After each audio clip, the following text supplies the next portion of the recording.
Good morning, everyone. I'm Dan Garodnick, Chair of the City Planning Commission and Director of the Department of City Planning. Welcome to today's meeting of November 19, 2025. We're going to kick off today's agenda with a series of votes, beginning with a proposal to eliminate a portion of Eagle Street in Greenpoint, Brooklyn. This proposed demapping from West Street to the East River would better reflect ownership and use patterns and clarify maintenance responsibilities for private sewer infrastructure serving new waterfront development. From there, we're going to head to 1815 Francis Lewis Boulevard in Clearview, Queens, to vote on a commercial overlay that would bring a long-standing medical office building into conformance with underlying zoning. Our last three votes for today are regarding authorizations on Staten Island. The first would enable a pool and patio at 16 Callan Avenue in Tote Hill. The second would permit the enlargement of a single-family house at 22 Fairview Place in the same neighborhood. And the third would facilitate 4 new two-family homes at 113 Arbutus Avenue in Annandale. Moving to the public hearings today, we're going to start with testimony on 6312 Broadway in Woodside, Queens.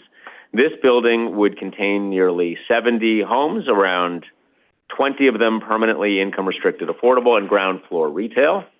With the 65th Street M&R subway station less than 2 blocks away, this is a great example of transit-oriented development, something that we expect to see more of, thanks to City of Yes for housing opportunity.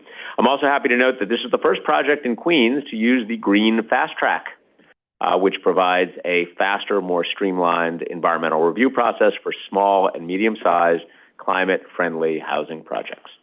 Next, the public is welcome to testify on a mixed-use building at 7808 Linden Boulevard in Lindenwood, Queens. This proposal would include nearly 270 new homes, of which between 67 and 83 would become permanently income restricted, as well as community facility space. The site is within walking distance of public open space at Gemini Fields, as well as the B14, B15, and BM5 buses. We'll also hold a public hearing on a proposal to construct a new two-family home at 246-56 90th Avenue in Belrose. The building would be a few blocks from the Long Island Railroad Station at Belrose. Staying in Queens, we'll open the floor to testimony on 1410 Beach Channel Drive in Far Rockaway. This mixed-use project would create nearly 120 new homes, 30 of them income-restricted affordable. Located a couple of blocks from the Far Rockaway Long Island Railroad Station, the building would include a house of worship and ground floor retail.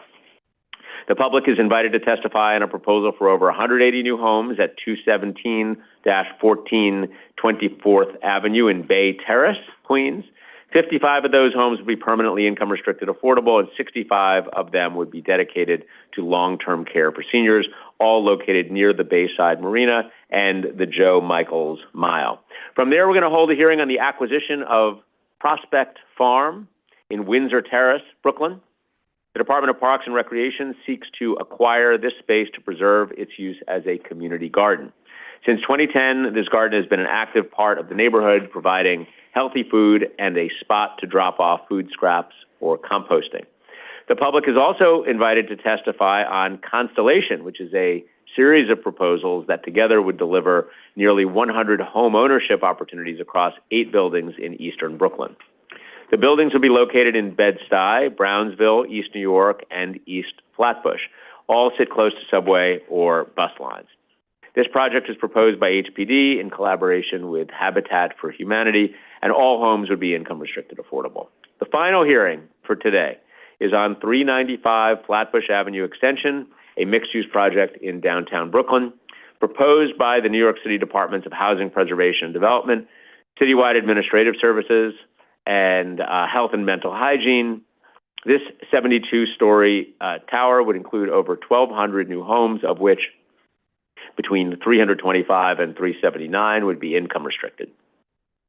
The building would also feature a mix of ground floor retail and community facility space, a new entrance to the B, Q, and R trains at DeKalb Avenue subway station, and nearly 5,000 square feet of public open space. This proposal is the first one to implement aspects of the Department of City Planning's downtown Brooklyn and Fort Greene EDS and MEDS framework. to guide this area's growth as a vibrant 24/7 neighborhood. And it's the first in Brooklyn that would use the new high-density zoning districts that we enabled for City of Yes for housing opportunity. These districts require mandatory inclusionary housing and are powerful new tools to address New York City's housing shortage. The site is also near neighborhood amenities, including several parks, Long Island University, Fulton Mall, Brooklyn Paramount, and the Brooklyn Academy of Music, as well as the Barclays Center at Atlantic Terminal. Lots to do today. Just a quick public service announcement. If you've signed up for Zoom, please make sure you include your email. Please include your email if you are signing up to testify today through Zoom. And with that, I'm going to turn it over to you, Madam Secretary, to get the day started. Good morning. This is a City Planning Commission public meeting held remotely and in person in the CPC hearing room, 120 Broadway, Lower Concourse. Today is Wednesday, November 19th. We'll now call the roll. Chair Grodnick. Here. Vice Chair Knuckles is absent. Commissioner Benjamin. Present. Commissioner Cerullo. Here. Commissioner Crowell.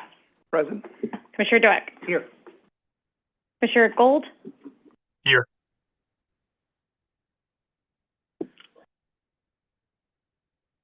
Commissioner Goodrich.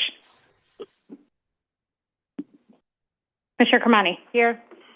Commissioner Mann is absent. Commissioner Marin. Here. Commissioner Osorio. Here. Commissioner Ramprashad. Here. A quorum is present. The first item is the approval of the minutes of the public meeting of Wednesday, November 5th, 2025. Great. I make a motion to approve those minutes of November 5th. The Commissioner Marin, welcome back, has seconded the motion. All those in favor, please say aye. Aye. Opposed, nay. Okay, minutes are approved. Scheduling calendar numbers 1 through 8. Scheduling Wednesday, December 3rd, 2025 for a public hearing to be held in person in the CPC hearing room, 120 Broadway, and remotely. Great. I make a motion to approve the resolution for scheduling. Thank you, Commissioner Ramprashad, for the second. All those in favor, please say aye. Aye. Opposed, nay. Okay, resolution's adopted. The next part of the calendar is the report section on page 6. Borough Brooklyn, calendar number 9, Eagle Street demapping, CD1, C250033 MMK, and the matter of an application for a city map amendment concerning Eagle Street demapping. For a favorable report on calendar number 9, Chair Grodnick. Aye. Commissioner Benjamin. Aye. Commissioner Cerullo. Yes. Commissioner Crowell. Yes. Commissioner Dweck. Yes. Commissioner Gold. Yes. Commissioner Kermani. Yes. Commissioner Marin. Yes. Commissioner Osorio. Yes. Commissioner Ramprashad. Yes. A favorable report has been adopted on calendar number 9. Borough of Queens, calendar number 10, 1815 Francis Lewis Boulevard Commercial Overlay, CD7, C250272ZMQ, and the matter of an application for a zoning map amendment concerning 1815 Francis Lewis Boulevard Commercial Overlay. For a favorable report on calendar number 10, Chair Grodnick. Aye. Commissioner Benjamin. Aye. Commissioner Cerullo. Yes. Commissioner Crowell. Yes. Commissioner Dweck. Yes. Commissioner Gold. Yes. Commissioner Kermani. Yes. Commissioner Marin. Yes. Commissioner Osorio. Yes. Commissioner Ramprashad. Yes. A favorable report has been adopted on calendar number 10. Borough of Staten Island, calendar numbers 11 and 12, CD2, calendar number 11, N 260057ZAR, 16 Callan Avenue, Pool and Patio, calendar number 12, N 260056ZAR, 22 Farview Place, and the matter of applications for the grant of authorizations concerning 16 Callan Avenue, Pool and Patio, and 22 Farview Place, for the adoption of calendar numbers 11 and 12. Chair Grodnick. Aye. Commissioner Benjamin. Aye. Commissioner Cerullo. Yes. Commissioner Crowell. Yes. Commissioner Dweck. Yes. Commissioner Gold. Yes. Commissioner Kermani. Yes. Commissioner Marin. Yes. Commissioner Osorio. Yes. Commissioner Ramprashad. Yes. Calendar numbers 11 and 12 have been adopted. Calendar numbers 13 and 14, CD3. Calendar number 13, N 250102RCR. calendar number 14, N250103 RAR, in the matter of applications for the grant of an authorization and a certification concerning 113 Arbutus Avenue. For the adoption of calendar numbers 13 and 14, Chair Garodnick. Aye. Commissioner Benjamin. Aye. Commissioner Cerullo. Yes. Commissioner Crowell. Yes. Commissioner Dueck. Yes. Commissioner Gold. Yes.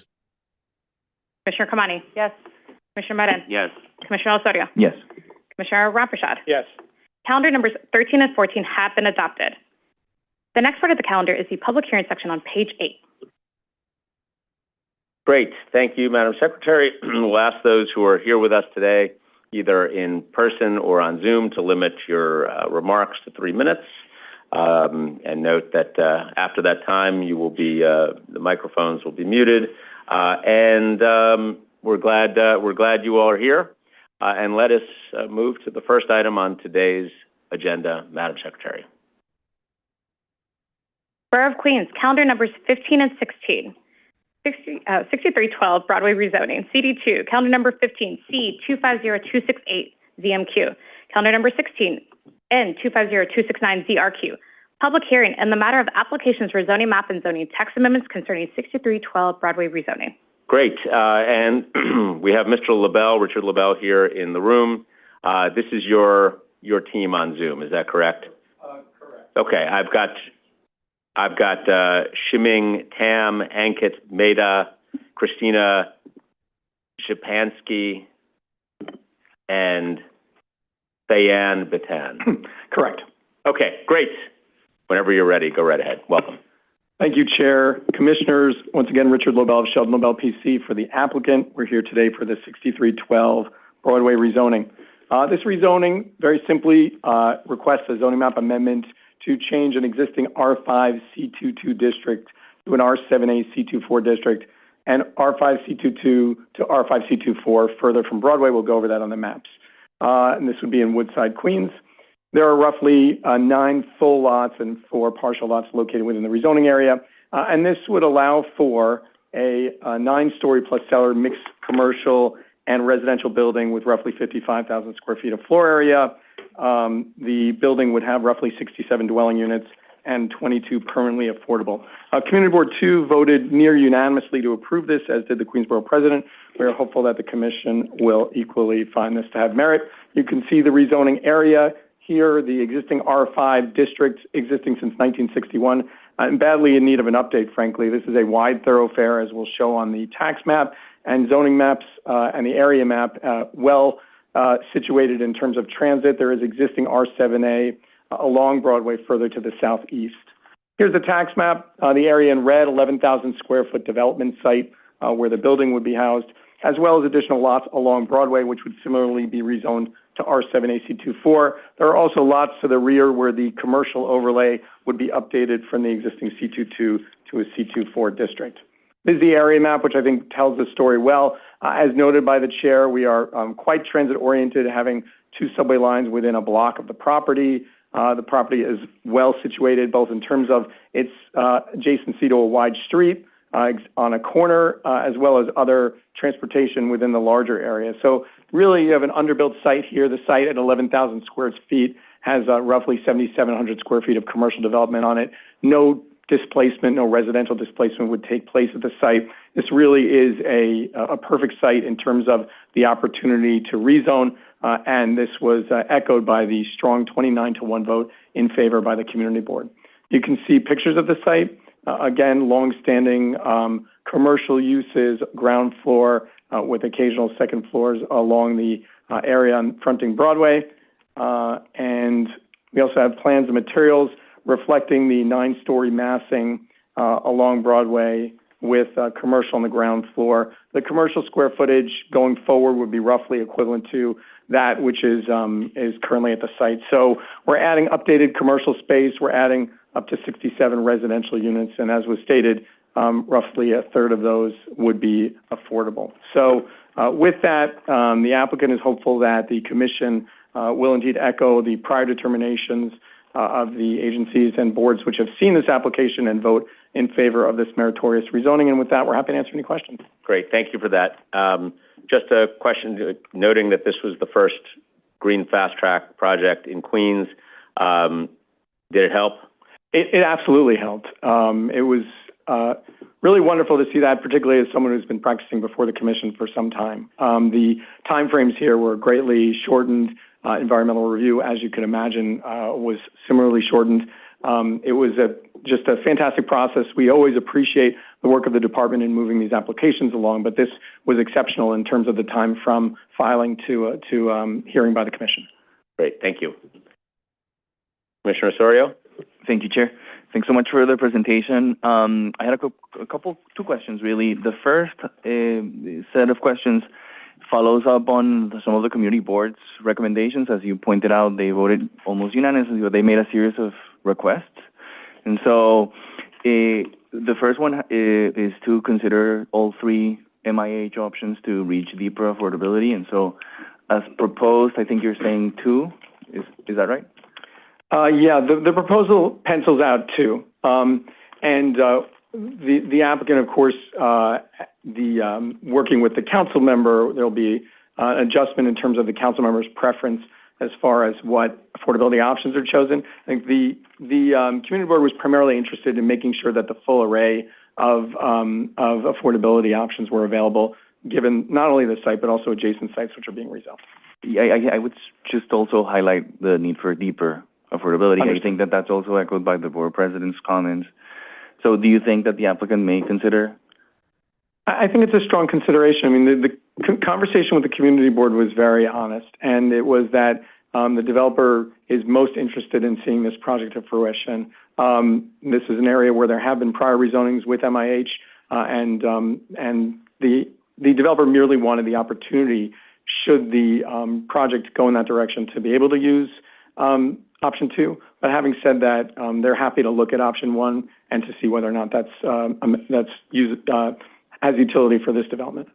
Well, thank you. I appreciate your response. I would encourage the applicant to really consider, honoring the recommendations made by the community. They're giving you unanimous support, but they're making some considerations. The other one is on the number of 2- and 3-bedroom units.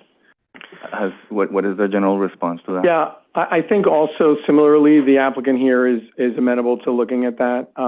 We always encourage the applicant to allow for larger family size units, and the community board here was very gracious in their approval. This is a community board 2 Queens, which has many applications before them. So I think it's something that we'd be able to look at for sure. Great, thank you. If you can keep us posted on that, I would appreciate that. And then just finally, can you discuss a little bit what are some of the sustainability measures that you're including? Perhaps, what are the energy performance standards that you're aiming for, and whether or not they're going to be renewables on site? I know that the community board asked about some greening, but I'm interested in energy too. Sure. I think what we discussed with the community board was the opportunity for potentially having solar panels on the roof, as per building code, electrifying the building and such, and potentially a portion of the roof as a green roof. So I think that's kind of an ongoing conversation. It's also a conversation we have with the Queens Borough president, and we like to encourage applicants to engage in those sustainability measures. But those were just some of the preliminary options that were discussed. Thank you. I appreciate that. And if you can share with us maybe sort of like any documentation as you think through this. I understand that, there's constraints, but I also feel that a building of this scale could go much further in terms of really achieving citywide net zero goals, for example, or a passive house at the very least. Understood. We're happy to share that information with the commission. We've got an applicant here who has been before the commission before. This was a very personal project to him, having grown up and visited the area, frequently throughout his childhood. And so we'd like to make a building that everyone would be proud of, and we'd be happy to share that information going forward. Even just to understand your constraints, that's helpful for us as well. Thank you so much. Thank you. Thanks, Commissioner. Okay. Thank you, Mr. LaBelle. Thank you, Chair. Pausing for a moment to see if there are members of the public who wish to be heard on this item. Calendar number 1516, 6312 Broadway. Seeing none, we'll close the hearing on this item and move on to the next item of the day.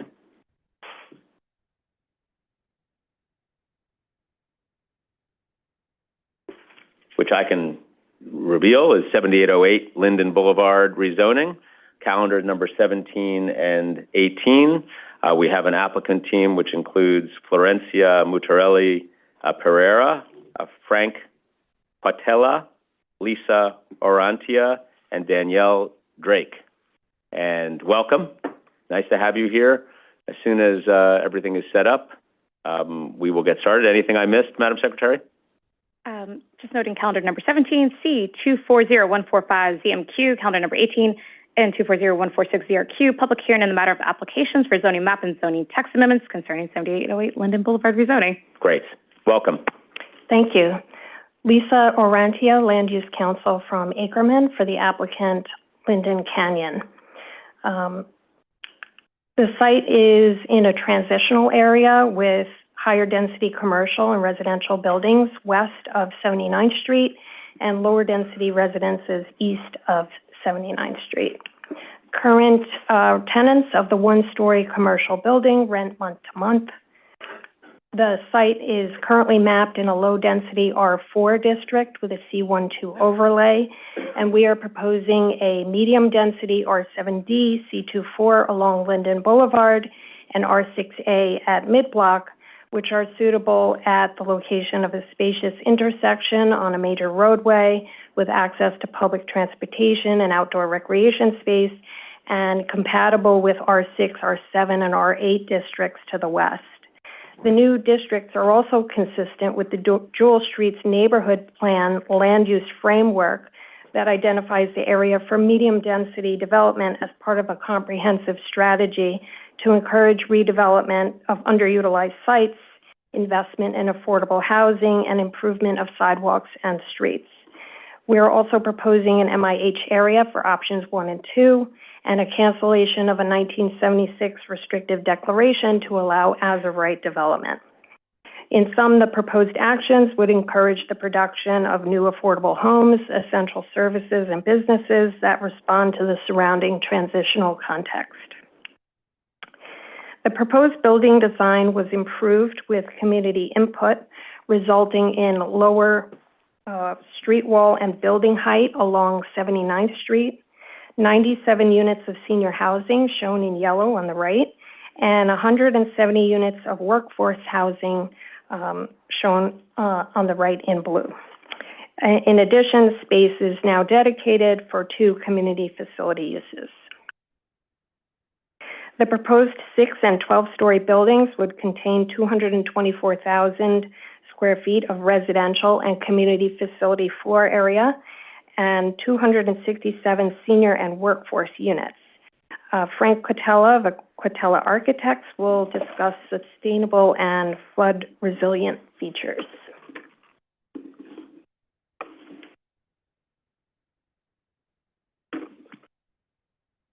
Good morning. Frank Quatella, architect here.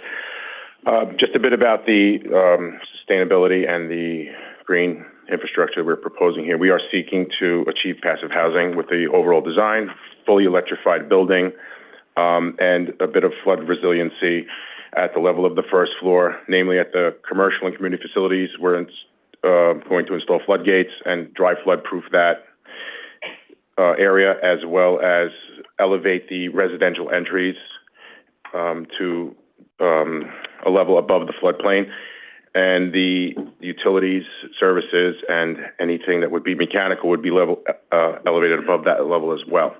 We do propose on this project green roofs at both the 6 and 12-story building, semi-accessible, not all of them will be accessible to the occupants of the building, and a bit of stormwater retention to feed that green roof infrastructure.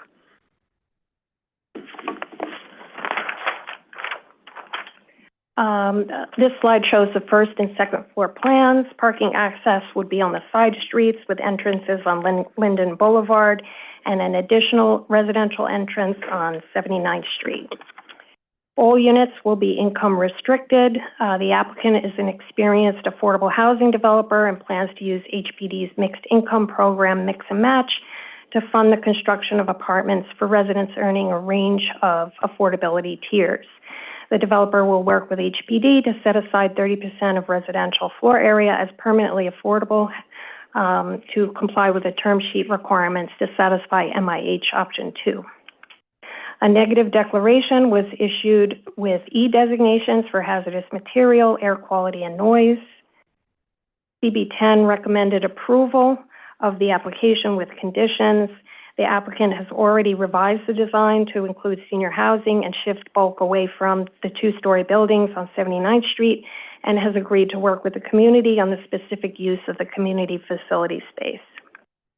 The borough president has also recommended approval with conditions that the developer set aside a minimum hiring and contracting goal of 30% MWBE firms, local residents, and locally based organizations, with quarterly reports to the borough president and council member for hiring initiatives until the hiring goals are reached, and to provide the borough president and council member with copies of the written CB10 commitments. Lastly, the land use framework of the Jewel Streets neighborhood plan identifies the development site as an area that is appropriate for medium density development as part of a comprehensive strategy to encourage redevelopment of underutilized sites, invest in affordable homes, and improve sidewalks and streets. That concludes the presentation. We're happy to answer questions. Great. Thank you very much. We'll start with Commissioner Benjamin. Hi, thank you very much for the presentation. If you were listening on Monday, you may know that I have a series of questions. First, about 78th Street. Your project borders 78th Street. 78th Street looks like, in person, an undeveloped street, and with very high embankments on either side and a significant grade change from Linden to the next street over, whose name I don't remember. It was suggested that the way in which you were going to handle these challenges was that you would have a residential entrance on 78th. Is that true? It's only an egress, emergency egress on 78th Street, not the main entrance to the... If you wouldn't mind, please step right up. Right. The 78th Street would be an emergency egress only and not the main residential entrance. And is there a entrance or exit for parking on 78th? There will be, yes. Entrance and exit? It's two-way, two direction. And how is that going to happen with the embankment that is there? Is there going to be a retaining wall? Is there going to be something?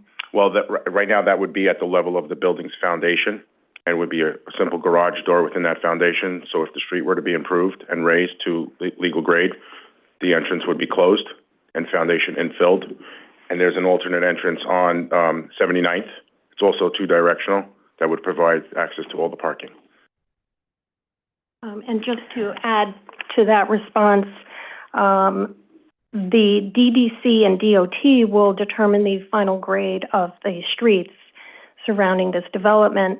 Our construction is at least 3 years into the future, so construction of the building won't start for another 3 years at least, which gives time for the Jewel Street plan to be developed and the final grade determined.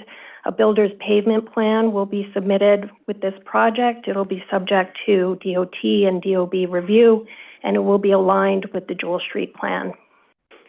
But what are the specific, in case your project comes online before the city gets its plans for 78th, what are the design specific things on your side of the property? I mean, I'm not sure where you would put, for instance, a sidewalk. Given the grade changes, how would that work? So the sidewalk is proposed from Linden down Sapphire Street, moving south to that emergency exit, and then it would end there with a wall.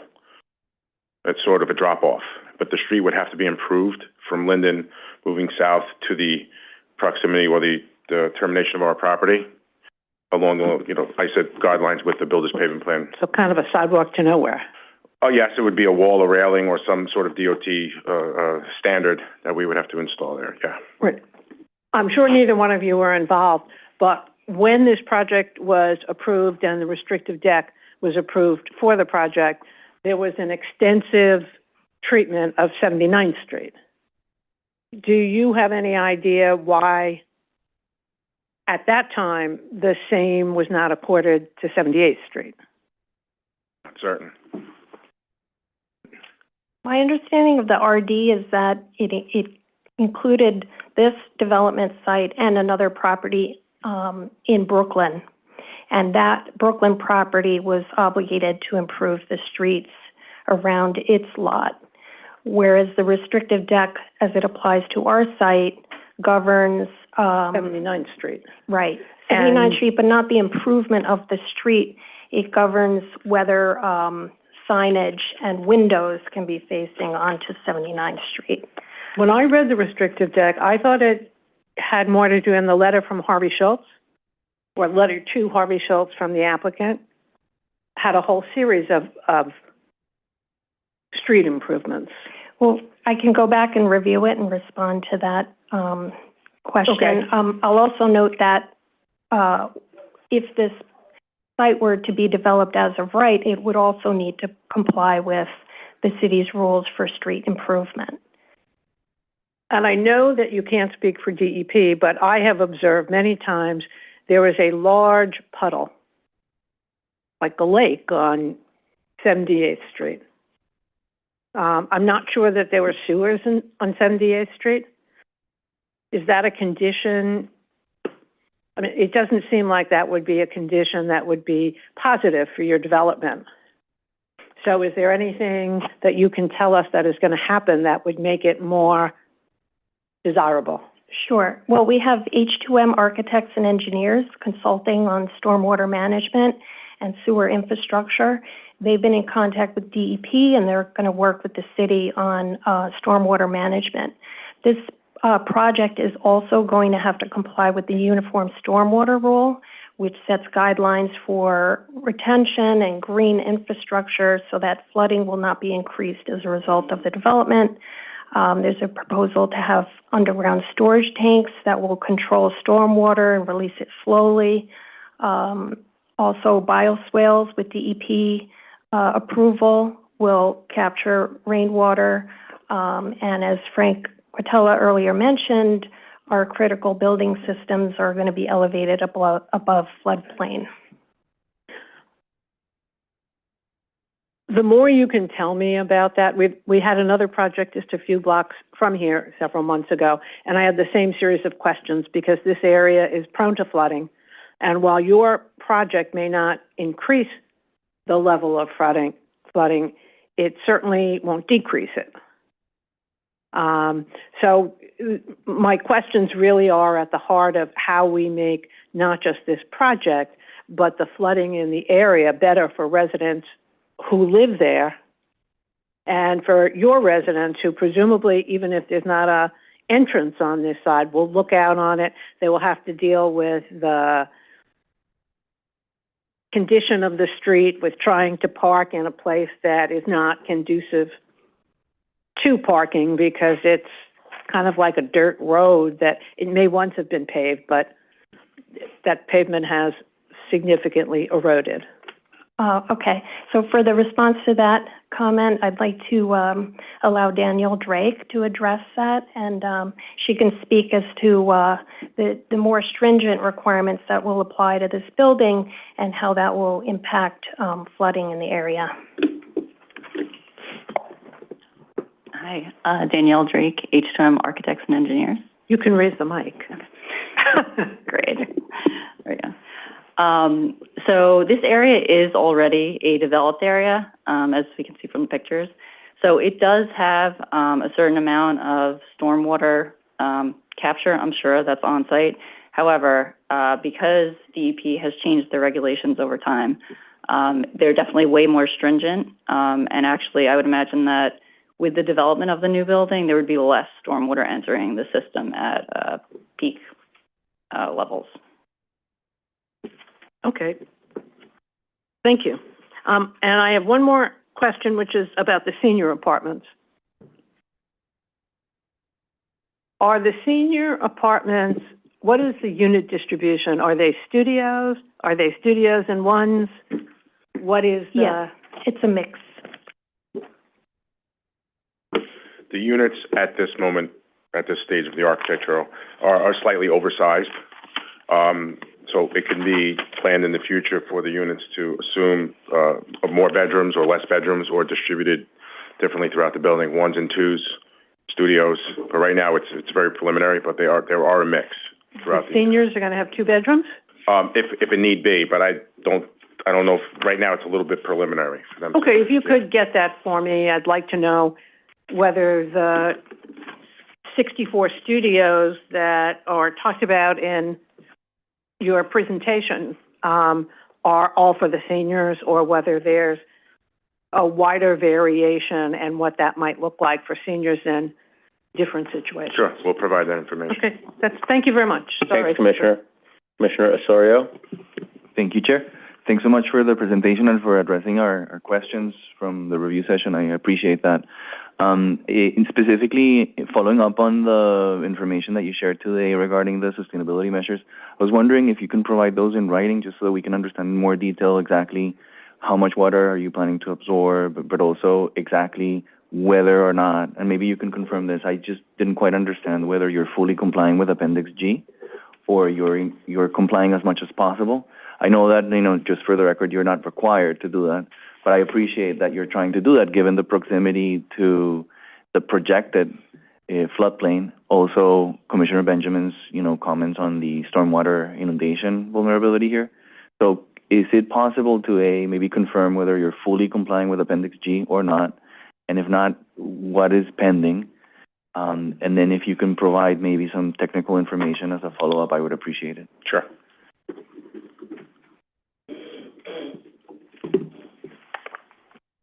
But maybe, did I hear you correctly that you're complying with Appendix G? We are at this moment, great. yeah. Okay, perfect. And one last quick question then regarding the some of the comments that both the community board and the board president made. So and also thank you so much for reflecting some of the comments and considerations that the community board put forth. My understanding is that in the changes you lost a handful of housing units, and so I was wondering if you can walk us a little bit through that and whether it's possible to maximize the amount of housing. I think I can let Lisa answer that, yeah. I think that you lost like 3 or 4 units, right? Yeah, that's right. So initially we had proposed 273 dwelling units, and right now we're showing 267. And can you explain why? Or is there an opportunity to bring them back? Well, the community was also interested in lowering the street wall and overall building height on 79th Street, and as a result, this was the number we were able to accommodate with that design change. Right, I understand that. I'm just wondering, making sure that we can maximize kind of like the opportunities for creating affordable housing here, and so would love to understand if you see opportunities to maybe allow that. We'll take a look. Thank you. Thanks, Commissioner. Okay, thank you. Those are all the questions we have for the applicant team. We appreciate your being with us.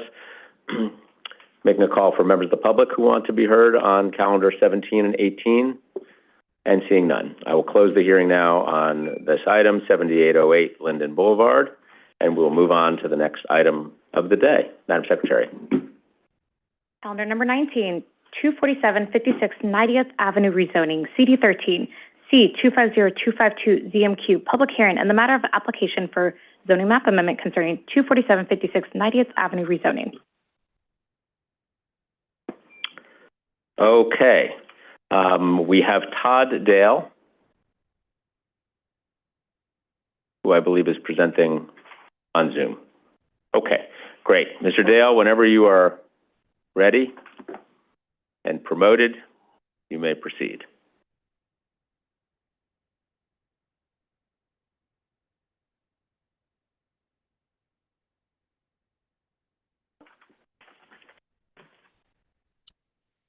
Good morning. Morning. Sure, I'll get myself set up here. Good morning.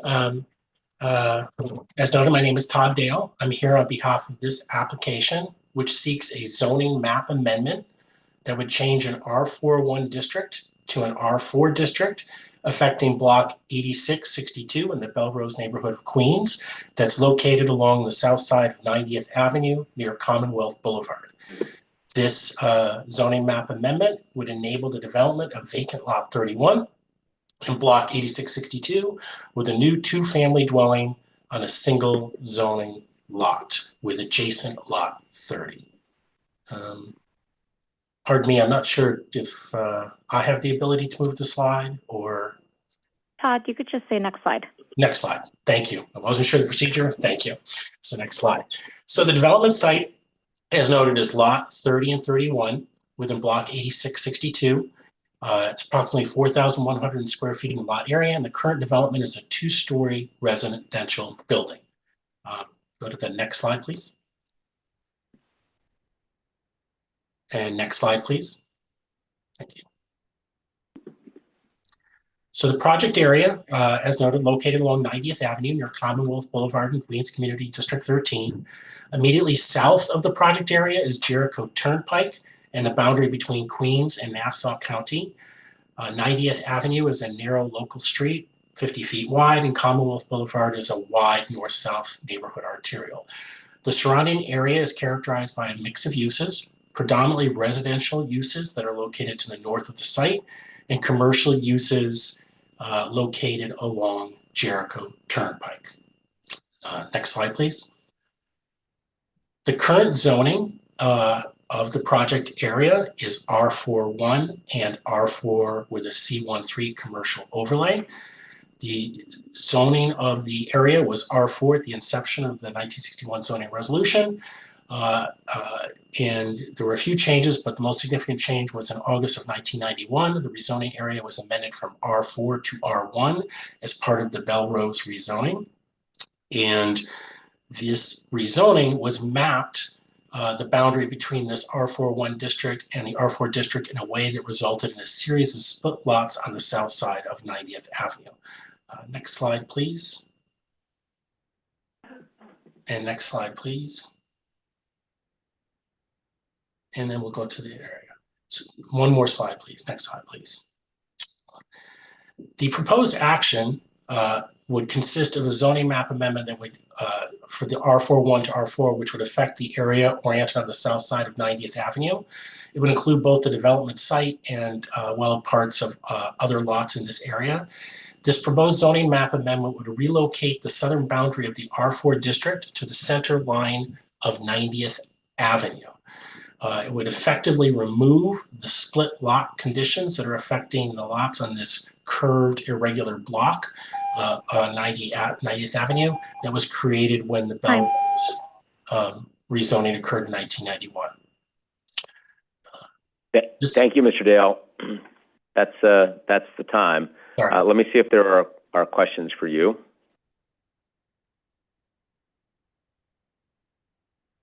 Okay. All right. Well, with that, we thank you for being with us. I will give you, if you want to take another 30 seconds to just finish your last thought there, since there aren't any other questions, I'll just let you go ahead and do that. Thank you. I appreciate it. I understand there was also issues with the display, but essentially the proposed action would have just enabled the development of lot 31, which is currently vacant, with a new two-family dwelling on a shared zoning lot with lot 30 that would be zoning compliant, resulting in a total lot zoning floor area of 3,200 on that lot, a 0.77 FAR, and it would just allow the development of this two-family building. Otherwise, absent the rezoning, that lot 31 would remain vacant due to the split lot zoning condition. Thank you. Got it. Thank you very much. Thank you for being with us. I do not see members of the public wishing to be heard on this item, calendar 19. So we will close the hearing on 24756 90th Avenue. And thank you, Mr. Dale. We'll move on to the next item for today. Calendar numbers 20 and 21, 1410 Beach Channel Drive rezoning, CD14. Calendar number 20, C24079 ZMQ. Calendar number 21, N240080ZRQ. Public hearing in the matter of applications for zoning map and zoning text amendments concerning 1410 Beach Channel Drive rezoning. Great. Welcome back to Mr. Richard Lobel, as well as Sam Zerkiev, Kevin Williams, and Frank Quatella. Mr. LaBelle, welcome back. Thank you, Chair. And whenever you're ready. Great. Thanks again, Chair, Commissioners. Again, good morning. Richard LaBelle here for the 1410 Beach Channel Drive rezoning. Similarly, here we've got a zoning district in the R5 district that's been here since 1961 and is in need of an update. The application here would seek a rezoning to R6A and R6A C24 zoning districts on Beach Channel Drive within Community Board 14. And this would result in the construction of a new 7-story plus cellar mixed commercial, community facility, and residential building. There would be roughly 120 residential units, of which roughly 30 would be affordable.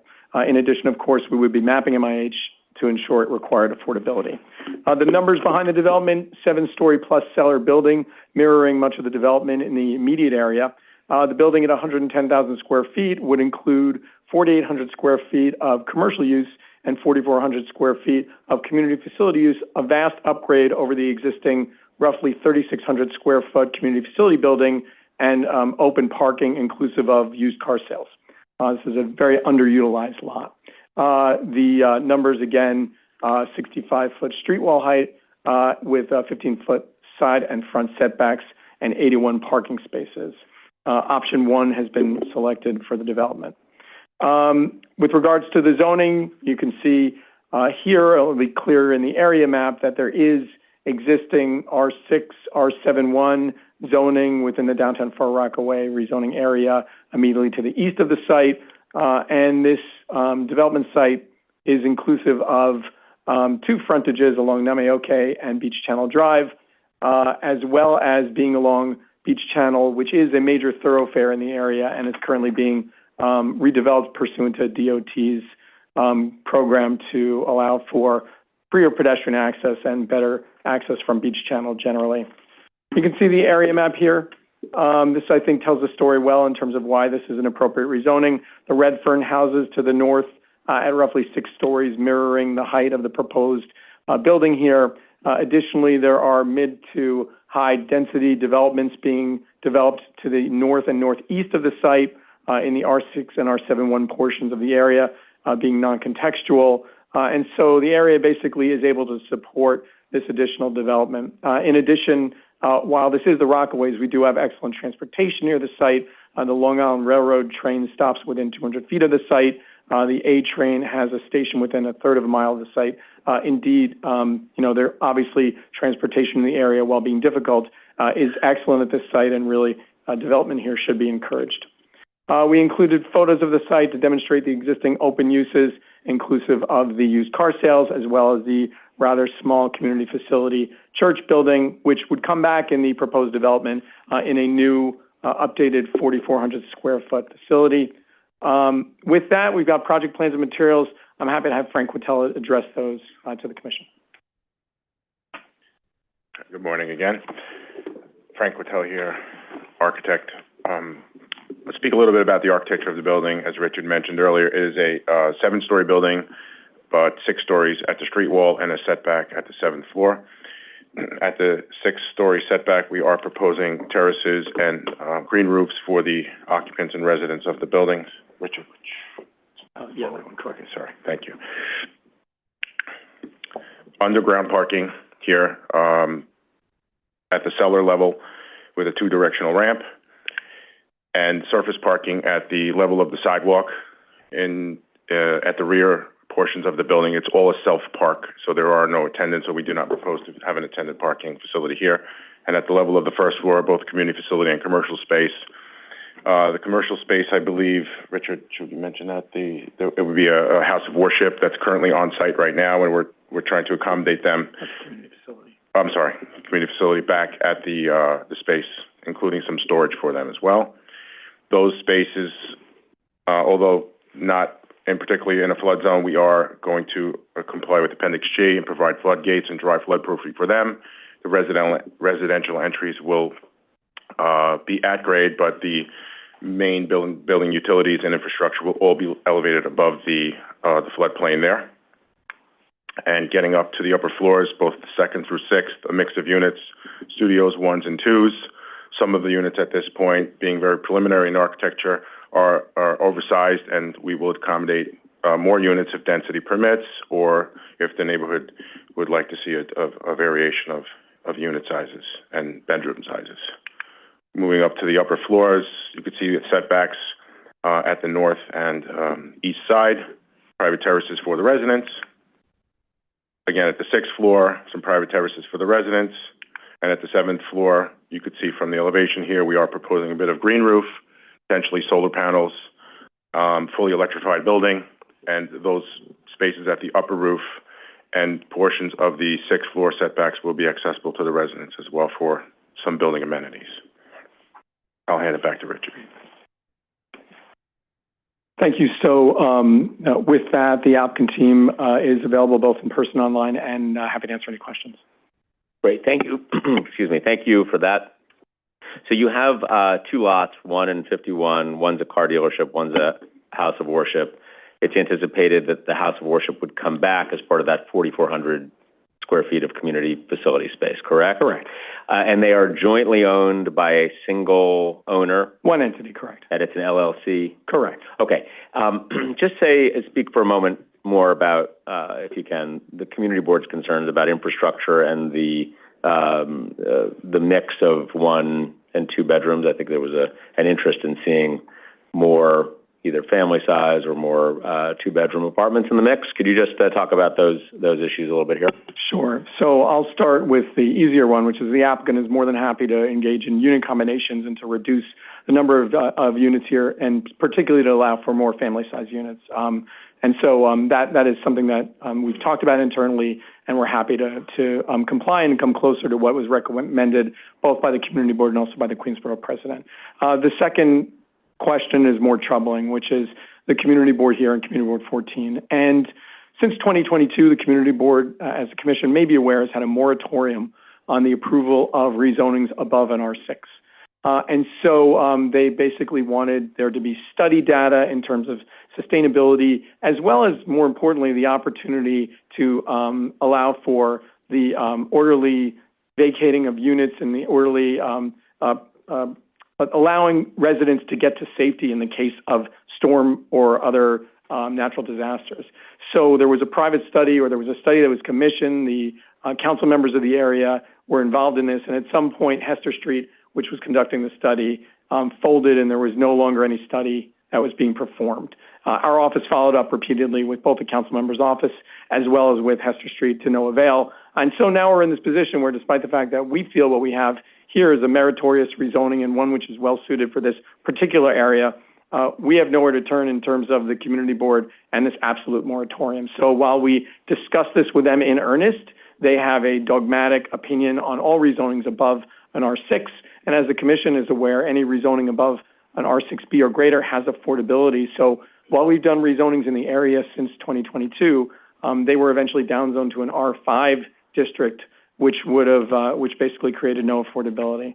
So that's what I'd say in terms of the primary conversation with the community board. In terms of the larger issues, the ability to combine unit sizes, the ability to engage in affordability. Here, the applicant has chosen option 1, which would allow for 10% of the units to be at 40% AMI. So we feel like we're trying to come closer to what's sought here, but there is that fundamental divide with the community board on this. Thank you. Commissioner Osorio? Thank you, Chair. Thanks so much for your candid response to a chair's question. I want to build on that and ask you, so when you were sharing some of the resiliency measures, you mentioned that, here you are volunteering Appendix G, but here you are required to do that because there's a portion of it that is under the current 100-year floodplain. Most of the lot is in the 500-year floodplain, according to the preliminary maps, but in fact, the 2020 projections show you so completely surrounded by flood water. So, I'm just wondering if you can share a little bit more in terms of in this case, it's not just about complying, it's really making sure that, if we're going to be increasing residential density, what's the plan?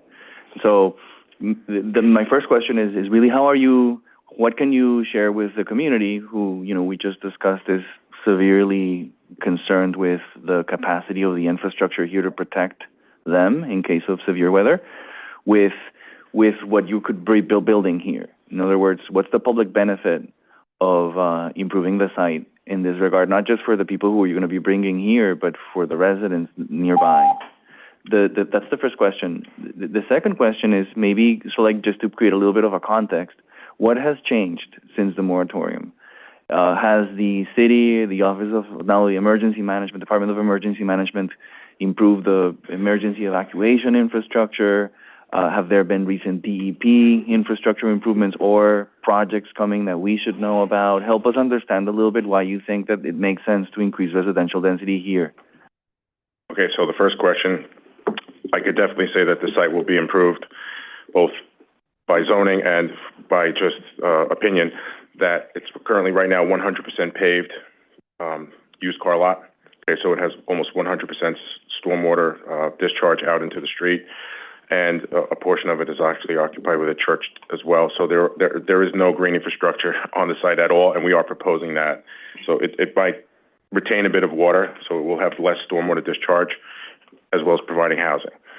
We are providing on-site parking for the residents as well, approximately 38% of the residents ratio to parking spaces, self-park, and providing amenities within the building. We do propose on our initial scheme that the corner commercial space would be some sort of a fresh supermarket, not fresh defined by zoning, but at least a supermarket that would benefit the area and the residents of the building as well.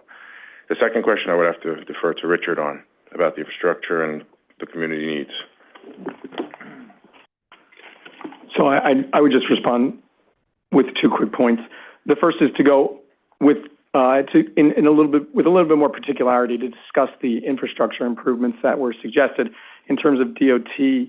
So this area, particularly the area of Beach Channel Drive, which is alongside the site, is part of the Downtown Far Rockaway Urban Design and Streetscape Reconstruction Project.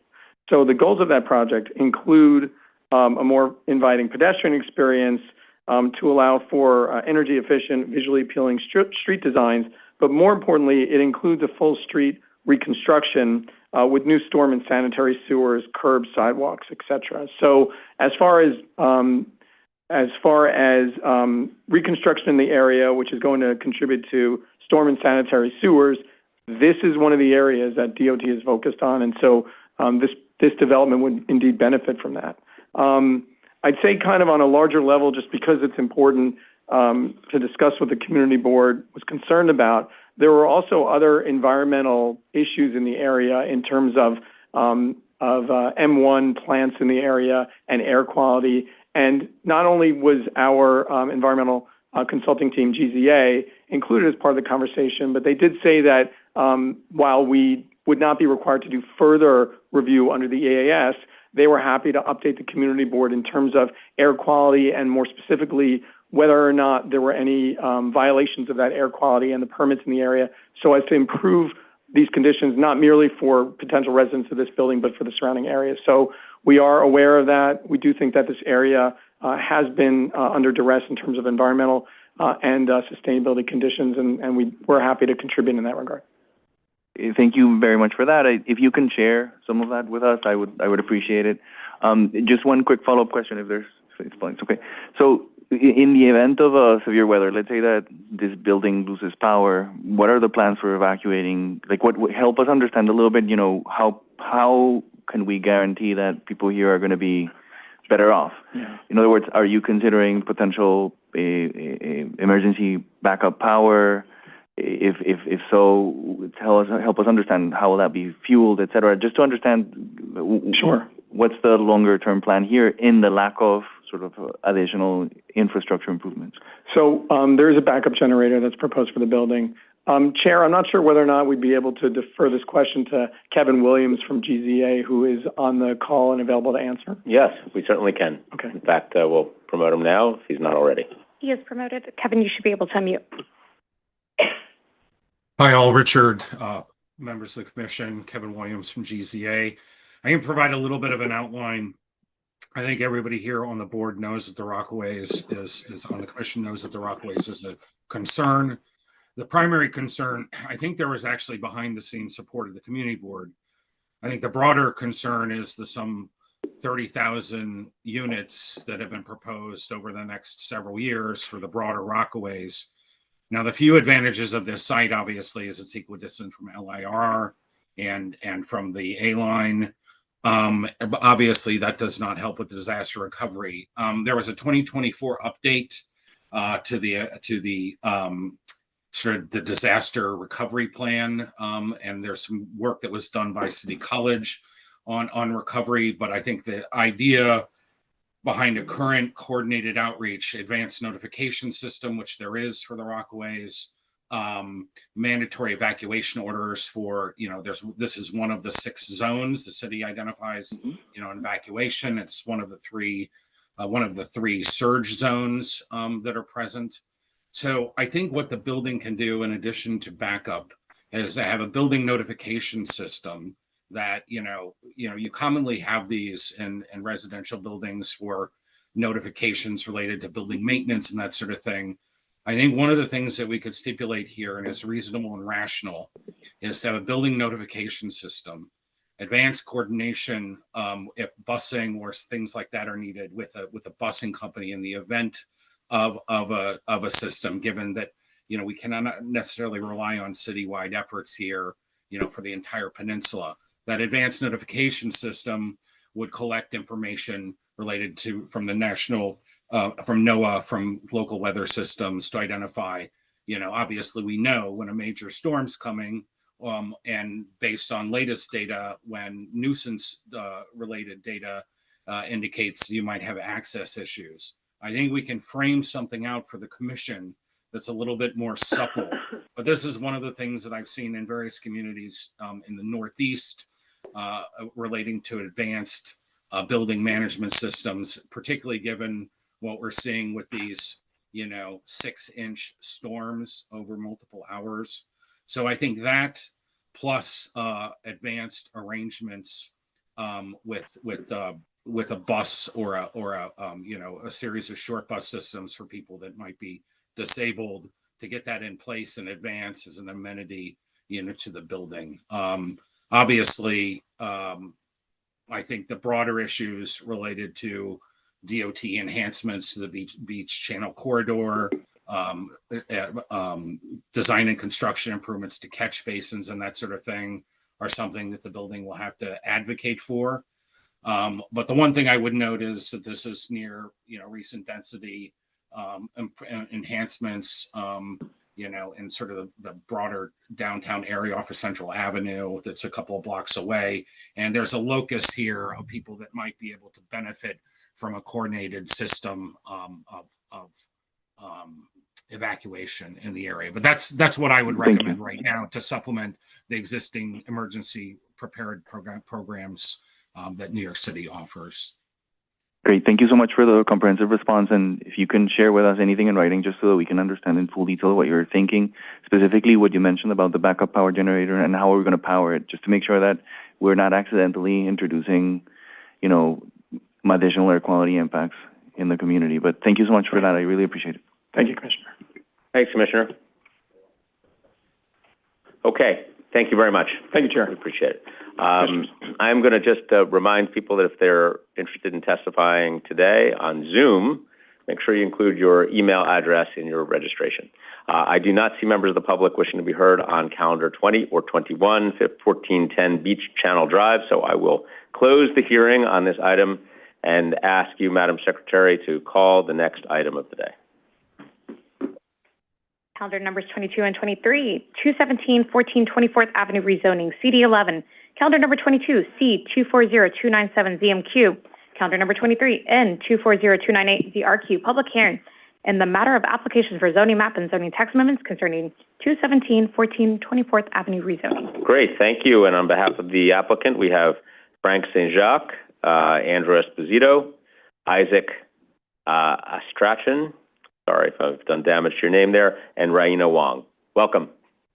Good morning, Chair and Commissioners. My name is Frank St. Jacques. I'm with Ackerman, LLP. Commissioner Crowell is recused on this one. Thank you. So the site is currently zoned R12, which is mapped in 2005. It was initially mapped R2 in 1961, then changed to R12 in the comprehensive Bayside rezoning. The 2005 Bayside rezoning eliminated several zoning districts that permitted multifamily development, effectively limiting new housing production in the district except for 1- and 2-family homes. There are R5 and C41, which is an R5 equivalent district, mapped to the north and northwest of the site. The site's located on the south side of 24th Avenue, where it terminates just east of the intersection with Water's Edge Drive on the north side of 24th Avenue, and the mapped but unbuilt portion of Little Neck Boulevard, which is considered a wide street.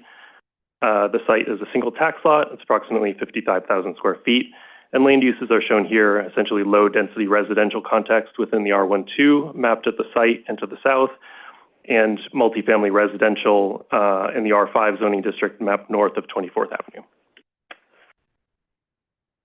The site was used as the Bay Terrace Country Club, a membership-based club that was on the site for approximately 60 years, which operated through the 2025 summer season.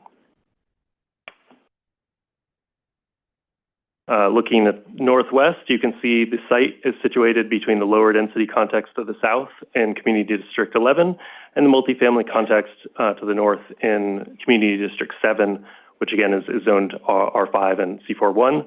The site faces open space. There's parkland to the north and the east, and then also the Cross Island Parkway and the bay further to the east.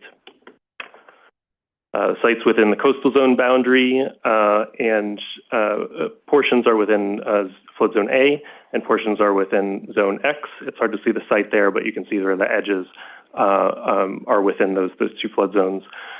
Because the site's within the coastal zone boundary, the waterfront revitalization program analysis was submitted with our environmental assessment statement discussing future flood conditions in compliance with the WRP.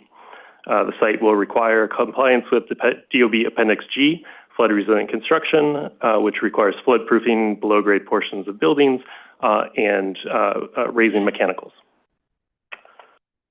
Let's skip through this. I know that the Commission is familiar with the project details. I'll just note that Community District 11 and Council District 19 are among the lowest housing production districts in the city. The long-term facility operator has not been selected for the assisted facility, but it's not considered or contemplated as a nursing home. Rather, it would be, again, assisted living with 20 studios and 45 one-bedroom units. The parking provided is slightly more than is required, and that would be in a cellar that would either be dry or wet flood-proofed. Moving forward to the site plan, I'll just note that the top of the slide represents south, and you can see here that the building is set back from the southern and eastern lot lines by 30 feet. These areas will be landscaped and incorporate permeable paving. Will provide a buffer from the residential context to, or the lower density residential context to the south, and also improve flood resiliency by making this area permeable. I think I noted, I may not have noted that this will be an all-electric building. It will have a green roof, and the building is set back above a 6th-floor base to rise to the total height of 8 stories. Just overlaying the flood map on the site plan, just a few more details with respect to the flood resilient construction. Again, that will comply with Appendix G. These measures include construction of habitable space and the location of mechanicals above the design flood elevation of 15 feet. The base flood elevation here is 13 feet.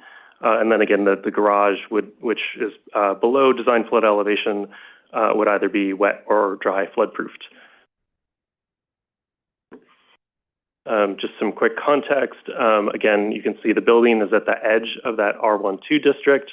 There is ample open space to the north and east, and then that multifamily context is shown here in the R5 and C14 districts, moving northward and westward. There's a new school being built immediately to the northwest of the site, as well as a public park. The public park, we understand, will have a rain garden incorporated into the design, and the new school would be constructed as well pursuant to the all building code regulations with respect to stormwater retention and flood resilient construction.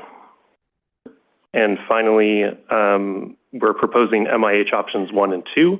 We're showing MIH option 2 here with 30% or 55 units at an average of 80% AMI. This is in line with the census tract where the project is located, which has a median household income of about $116,000, and the adjacent census tract to the south, which has a median income of $139,000, and the adjacent census tract to the northwest, which has a median income of $95,000. We'll note that were option 2 to be selected, that would result in about 42 units or about 13 fewer than what's shown here. That concludes my presentation, but as the chair noted, we have several members of the project team here that can answer more technical questions as needed. Great. Thank you very much. We'll start with Commissioner Benjamin. Hi, thanks for the presentation. I just wanted some more information about the community facility senior portion. This, from what you said, this is not anticipated to be a skilled nursing facility. This is just a senior residence? It would be assisted living. So, my understanding, again, there's not an operator in place yet, but would fall short of a more medically oriented facility. There would be services for seniors, but as well as programming, but would not be considered housing. It's would fall within that long-term care facility. When you say services, what do you mean by that? It's a good question. I can either have the applicant elaborate a little bit more, but add a little bit of context. Yeah, I'll have Andrew Esposito from the applicant team give some more details there. Good morning, Chair, Commissioners. So as Frank stated, most importantly, there is not an operator, as we're obviously still going through ULURP. Preliminary conversations and thoughts are a very limited degree of medical oversight. Once there is a higher need, folks who are living here would be transitioned to a hospital or nursing home setting.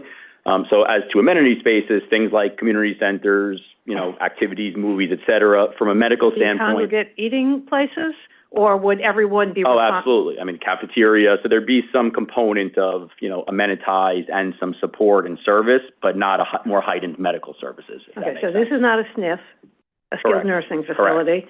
This is not a facility for people who need medical care. Correct. Or rehab. Correct.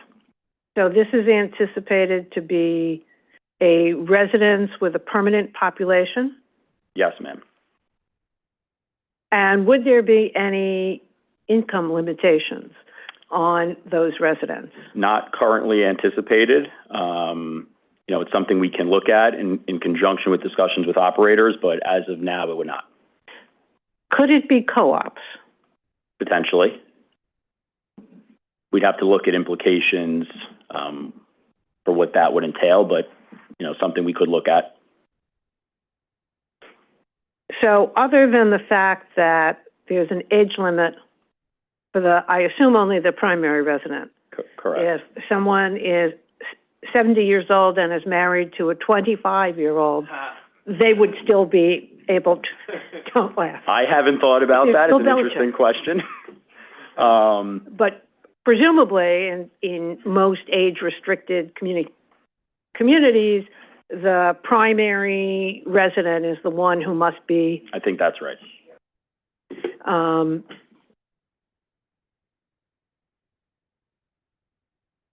Do you have any idea on the distribution of the units between studios, ones, and whether there would be any twos for the seniors, not for approximately. I think Frank may have mentioned it. We can say it again and share it with you. Yeah, so with the 65 long-term care units, there would be 20 studios and 45 one-bedroom units. I think I neglected to mention, the Commission may be aware that Community District 11 has the highest population in Queens of residents aged 65 and older, which is also the third highest in New York City. So right, although that's originally why the city had imposed the the former special permit for these facilities was because of this whole area of Queens.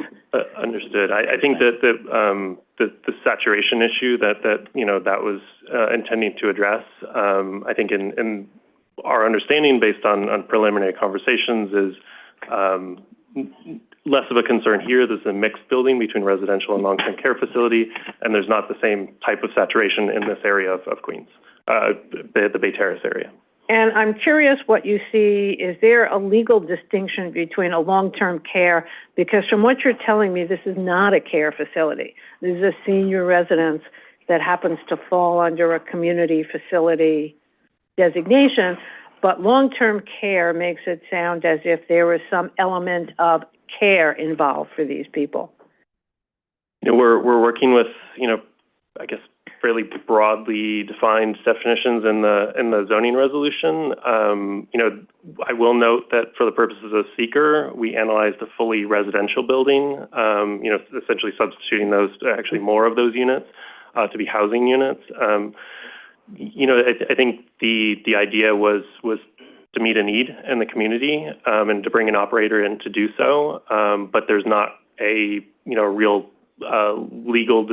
I guess the legal distinction would be if there were more dwelling units, there would be more mandatory inclusionary housing units, and that's something that were this component of the project to be eliminated or changed, the building would simply provide more mandatory inclusionary housing units in addition to more units.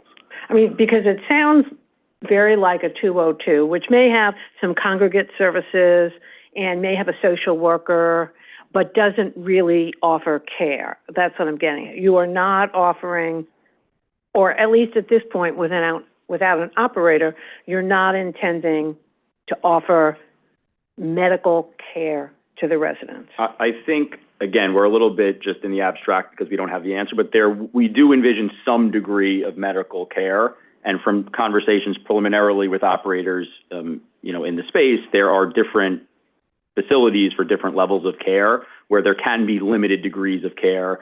We were thinking of things like congestion and ambulatory, which we did not think was appropriate for the neighborhood. We've also heard some feedback from the community board about this component of the project, right, which is why Frank is indicating that we are very amenable to looking further at this.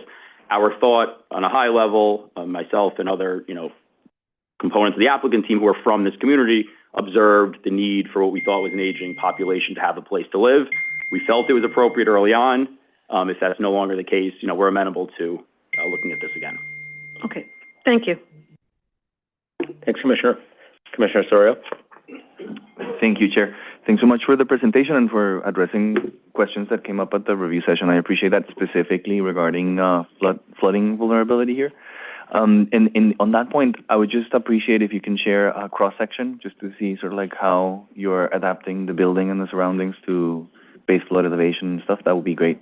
Oh, sure. We can provide that. Thank you. And then the second question is really just to give you an opportunity to share with us, what has been the conversation with the community board. I mean, what we see is, how they voted and some of the concerns that were highlighted in both, basically in the borough president's comments. And so, I'm wondering if you can share with us a little bit, what has happened since then. As was just noted, according to the comments too, there were some changes that you made after the vote. I think that according to the comments here, that you removed the long-term care facility from it. That's what we hear here. And so I'm wondering if you can just help us sort of like connect the dots and understand really what's your response to them, or help us understand what are their concerns and where do you see the opportunity to address them?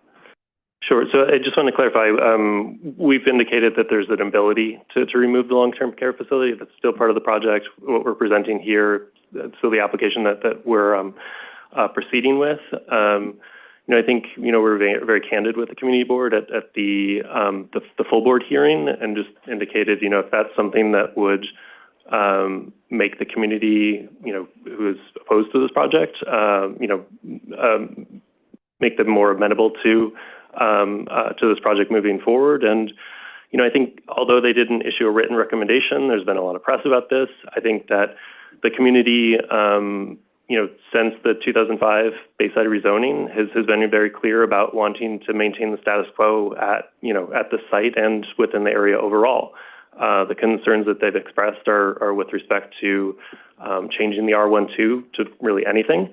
What they've told us is that they would like to see single-family homes at the site, if anything, which is just not a feasible development for this applicant. And then there has been, concerns raised about traffic congestion and flooding. We've touched on flooding. I will note that the part of the seeker review of the project resulted in a restrictive declaration that's either has been or will be recorded against the site to require a traffic study, before the building is tenanted, so that DOT can evaluate whether or not signal changes are necessary, to respond to both the new school that's being built across the street, as well as new residents that would be tenanting the building. So, I can let Andrew elaborate, but yeah. To not be too redundant, but just for the record, after the Land Use Committee hearing with Community Board 11, we heard strong opposition. We made an outreach and affirmatively offered to meet again to attempt to modify the project, and they respectfully declined to meet with us again. So then we went into the full hearing, and, it sort of was what it was at that point from our perspective. We're still here in good faith, willing to, make certain modifications potentially, but that's sort of how that occurred. Thank you for your response, and thanks for the clarifications. This is very useful. In your written response or follow-up, I would love to understand a little bit, from your point of view, in addition to just complying with the WRP, which I very much appreciate the reference, in addition, the Appendix G and all of the other requirements that apply for a site that is this close to flooding, it would be great to understand, how are you anticipating the needs of a senior population that is going to be living here in the event of, severe weather, loss of power, emergency evacuation, et cetera. I would just like to understand, how are you anticipating that, just to fully, get the comprehensiveness of your proposal in that regard? Sure. I'll just quickly say, the WRP touches on some of that. And, one aspect of having an operator, for the senior component of the building, I think it's understood that they would, take a step back. The building would have emergency power generation. Again, the mechanicals would be raised, but in the event of power failure, there would be emergency power in place. But then also a senior assisted living operator, as we understand, would have evacuation plans, full safety plans for that population of the building. So we can, I think we can work with some of the operators that we've had initial discussions with to kind of sketch that out to provide some more detail to the commission. Thank you so much for your response. And yeah, that cross section would be really useful. Thank you. Got it. Thanks, Commissioner. All right. Thank you very much. We do have some members of the public wishing to be heard on this item, so thank you. Well, thank you for your time and your testimony. And I will move on to James Colasante, who I believe is here with us in the room. Mr. Colasante, welcome. You have 3 minutes whenever you're ready. Glad to have you here. Good morning. I just want to say that I may be 10 seconds over.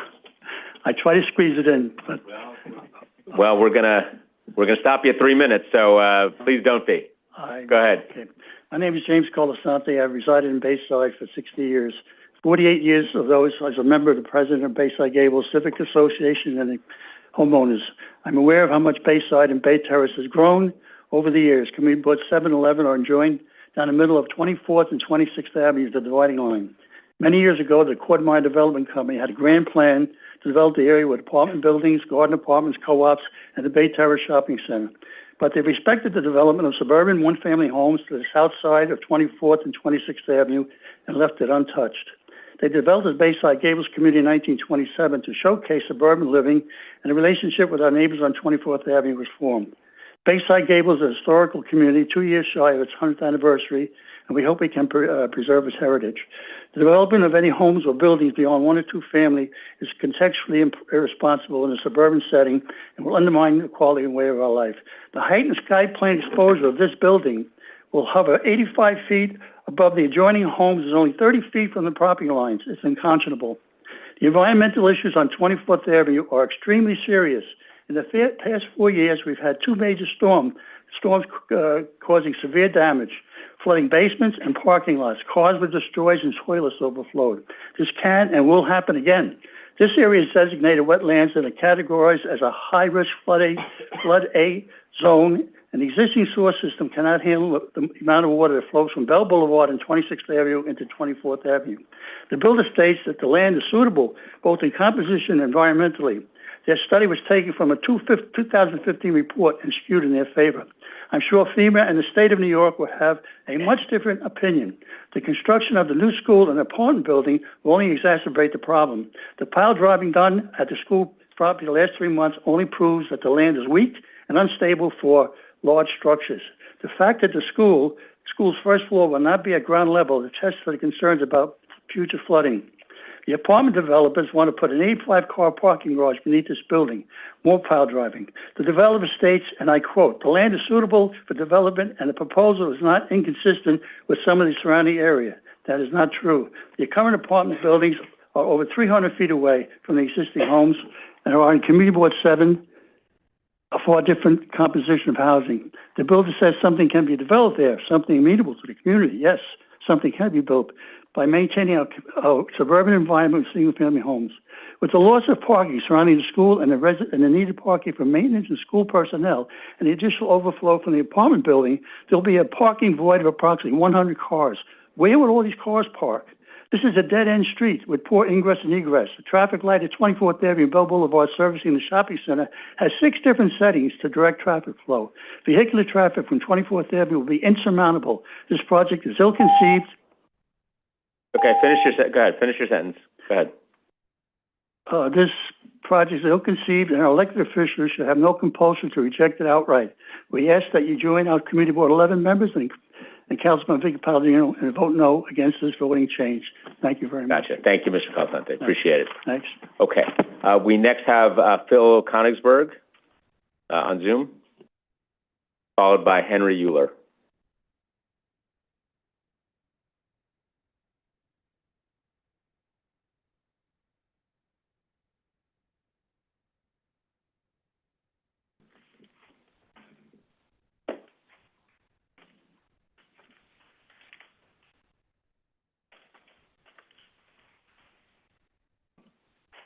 Bill, you should be able to unmute in Zoom. Bless you. Bill, you should be able to unmute. It appears you're in a panelist now.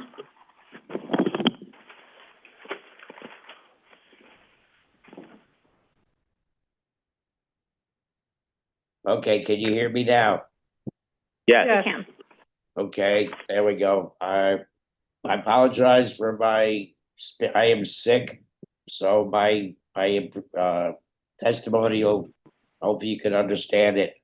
I'll start off by saying, for those of you that remember the advertisement of Jerry, where he said, "It's insane." Well, that's what this plan is. It's insane. I live across the street from the proposed area, which is Unity Board 7. Okay, this is in Board 11, and we had that public hearing at Bayside High School. Bayside High School's auditorium was filled. I read reports of 400 people from the community that came out to oppose this. If you know the area, 24th Avenue, they're getting a new school, you heard that. They're getting a park down that block. Now you want to put in 248 units in that little cul-de-sac area. 24th Avenue most likely will become a one-way street. When the school, the transportation study is done for the school, you're going to have people coming to this place off of side streets. It will not work. I beg of you, don't approve this. Thank you. Thank you very much. Next is Henry Euler.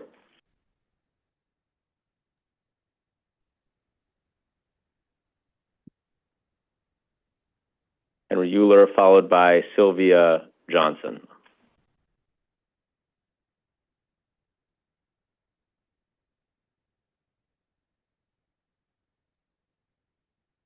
Henry, you should be able to unmute in Zoom.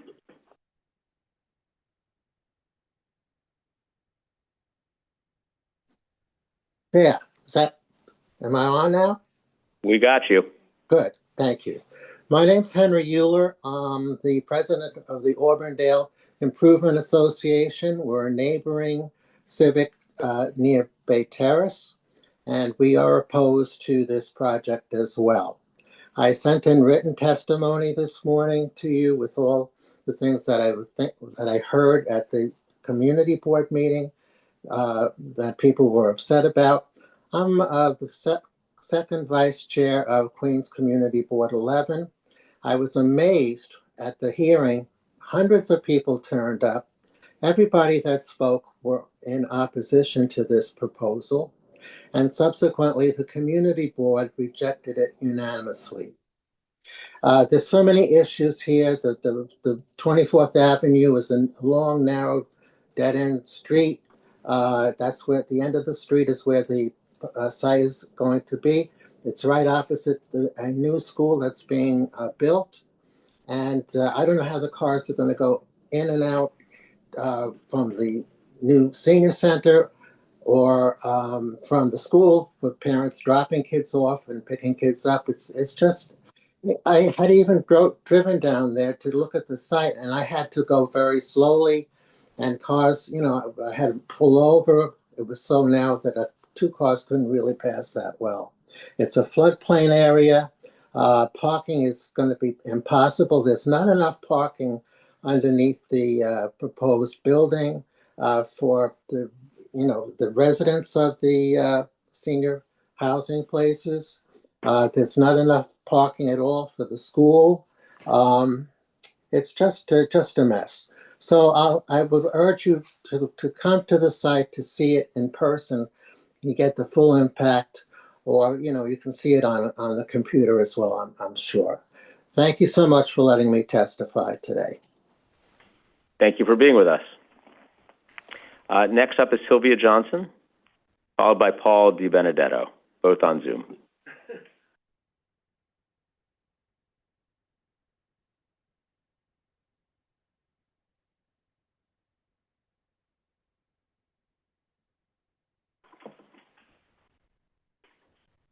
Can you hear me?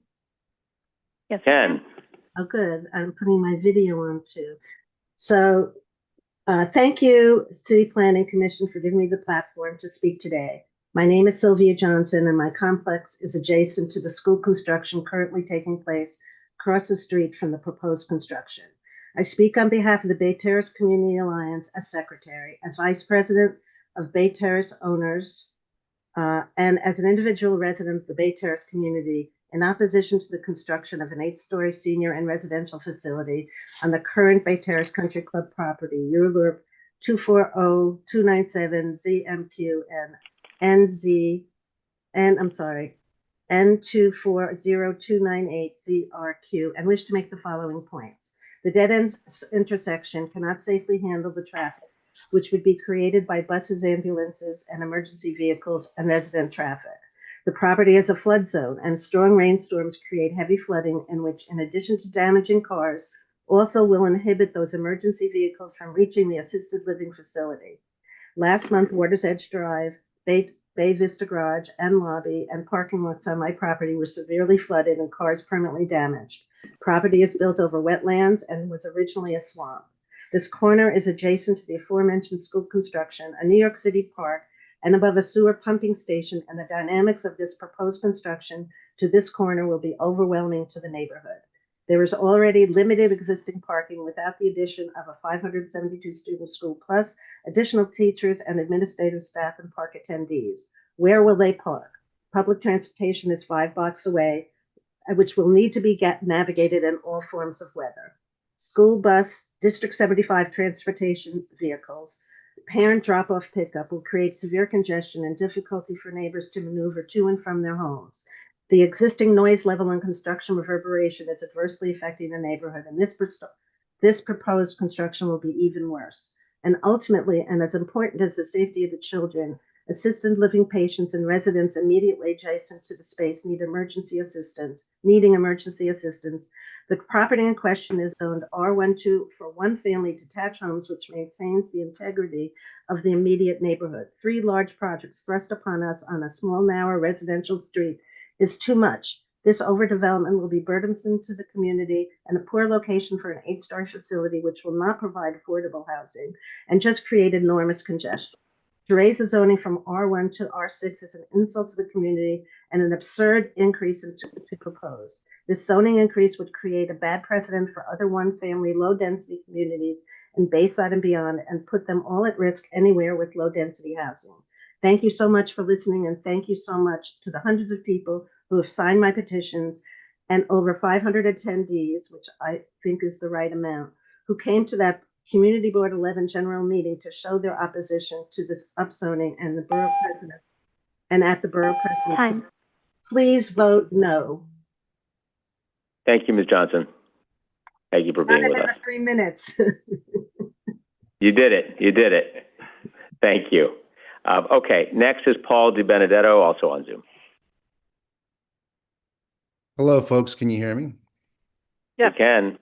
Great. So I'm the chair of Community Board 11, and everything that was said today by the past few speakers echo anything I can tell you. So I gladly would take questions from the commission, being the chair of the Community Board. Okay. Thank you, Mr. DiBenedetto. Question from Commissioner Benjamin. Was the community board's opposition to the senior housing because they thought it would be a care facility as opposed to a residence? Right. That was a concern, but it was actually less of a concern than the actual size of the building on a floodplain.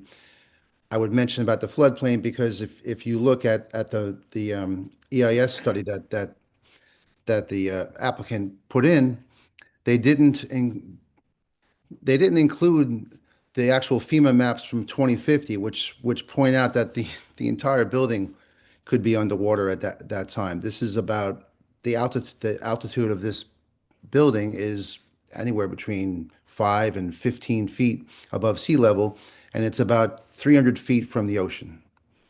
So it's not about the senior part at all. It's just that you would like the building size and bulk reduced. Is that fair to say? Absolutely, because I would mention that. Thank you. Yes, thank you. Thank you. Thank you, Commissioner.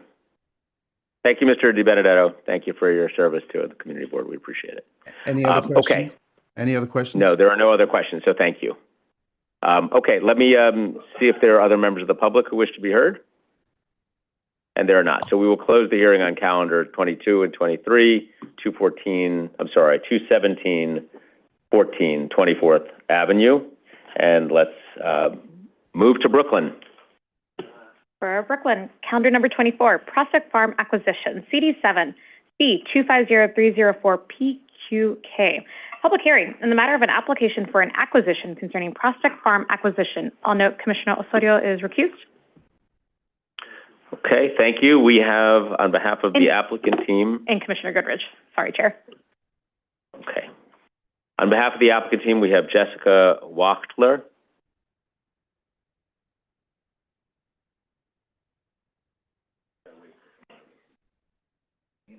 Yes. We're going to pause just for a second, and when we resume, we will have Jessica Wachtler, Alex Traskowski, and Colleen Alderson on behalf of the applicant team. But just give us a moment, and we're ready for you now. Welcome.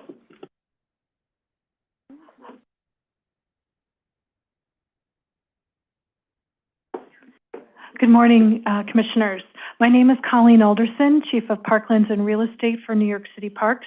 I'm joined by my colleague Jess Wachtler, also with the Parklands and Real Estate team at Parks, as well as Alex Traskowski, who's on the real estate team at the Department of Citywide Administrative Services and attending virtually. Today, we are presenting a proposal to acquire a property in Brooklyn with Parks and DCAS as co-applicants. Jess will be taking it from here to explain the site for you. Good morning. Morning. As Colleen mentioned, we are proposing the use of city funds to acquire Brooklyn Block 5267, Lot 19, the project site, for its continued use as part of the Prospect Farm Community Garden. The project site is located in Windsor Terrace, Community Board 7. It is sandwiched between Greenwood Cemetery, which is to the west, just out of frame, and Prospect Park to the east. It is also a block to the east of Prospect Expressway. The project site, approximated by the red outline, makes up a portion of the 15-year-old Prospect Farm Community Garden. It is located on Prospect Avenue, just south of Seeley Street Bridge. The image on the left was taken from within the garden, looking north at Seeley Street Bridge, standing amidst garden beds and other plantings.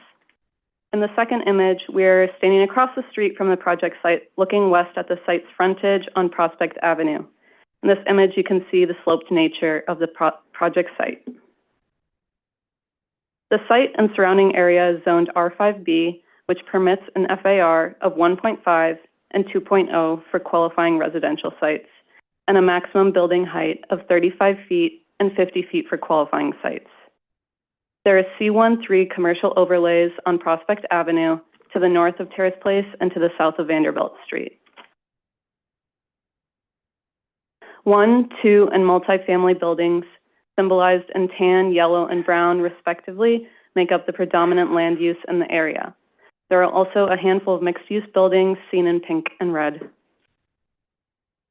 Looking more closely at the garden, I want to draw your attention to Lot 19 in red.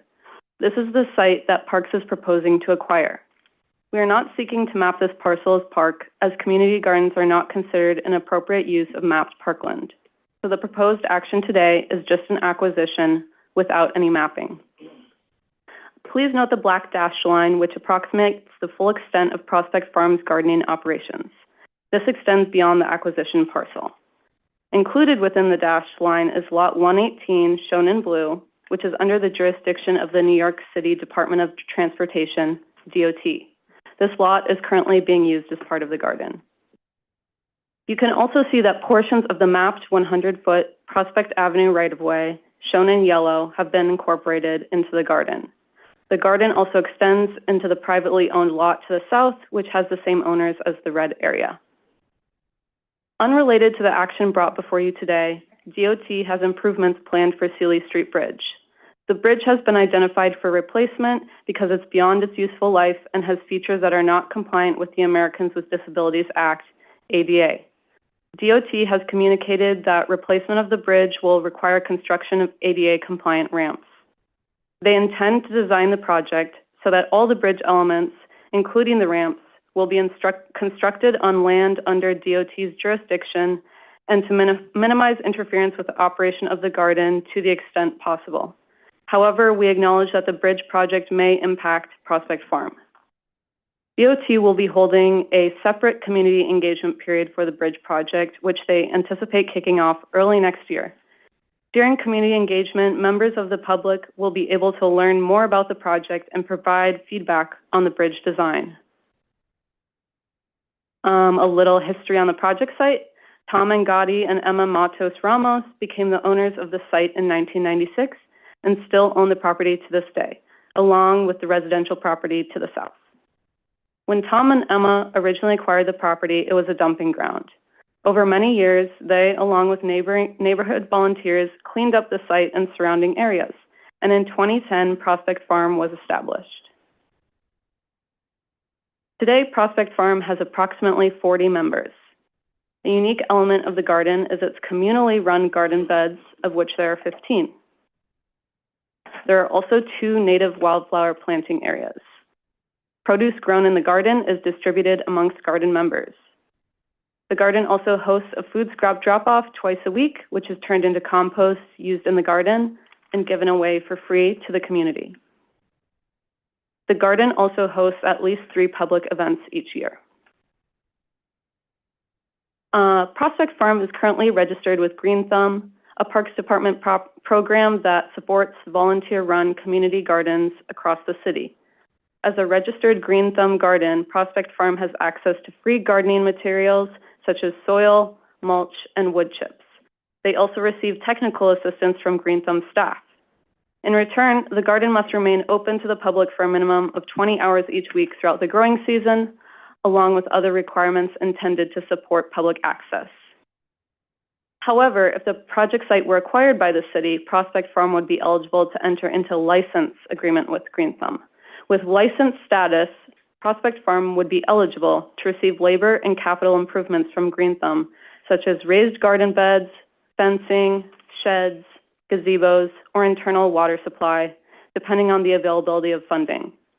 As a licensed garden, Prospect Farm would still be required to meet the same public access requirements as before. Additionally, once city-owned, the project site would be subject to Chapter 6 of the New York City Parks Rules, found in Title 56 of the Rules of the City of New York. Chapter 6 establishes procedures that ensure community gardens are properly maintained and safeguarded. These rules do not expire and cannot be changed without a public rulemaking process. In contrast, gardens on privately owned land enjoy no such protections. Private owners may choose to sell or change the use of their property at any time. In summary, we are proposing the use of city funds to acquire Brooklyn Block 5267, Lot 19, to preserve its use as a community garden. Thank you, and I'll take any questions. Great, thank you very much. Just for me, once an acquisition happens, assuming the authority is granted here, city acquires for the purpose of maintaining this as or allowing it to be a Green Thumb garden, subject to Chapter 6 of the Parks Rules. So far, correct? Yes. The legal designation of this, you said it was not parkland? Correct. We do not intend to map this parcel as parkland because Parks Legal has determined in the past that community garden is not an appropriate use of mapped parkland. So any property that we intend to use for gardening, we wouldn't map. Can you just say a little bit more about that, why that is the case? I believe it is because community gardens aren't open as many hours as a public park. A lot of gardens, you can only enter a lot of the week if you are a member. There is that public access requirement of being open 20 hours a week during the growing season, but Parks Legal has determined that this isn't enough to be considered a fully publicly accessible area, which is what's needed to be mapped parkland. Okay, thank you. Other questions? Okay. Thank you very much. We do have a few members of the public wishing to be heard here, so I'm going to invite them up next, starting with Cassandra Warney. Welcome. To be followed by Michelle Greenberg and Thomas Angadi, who you referenced in your presentation. Okay, welcome. Hello, Commissioners. I'm Cassandra Warney. I am a garden member and a member of the board. And obviously support of this application. The main thing that I wanted to raise up is we are concerned about once Parks acquires the land, making sure that relationship with DOT continues in a good way. If you were to pull back up the photo of the garden, essentially where the sidewalk ends is where our current fence is, and about 5 feet in is that DOT right of way.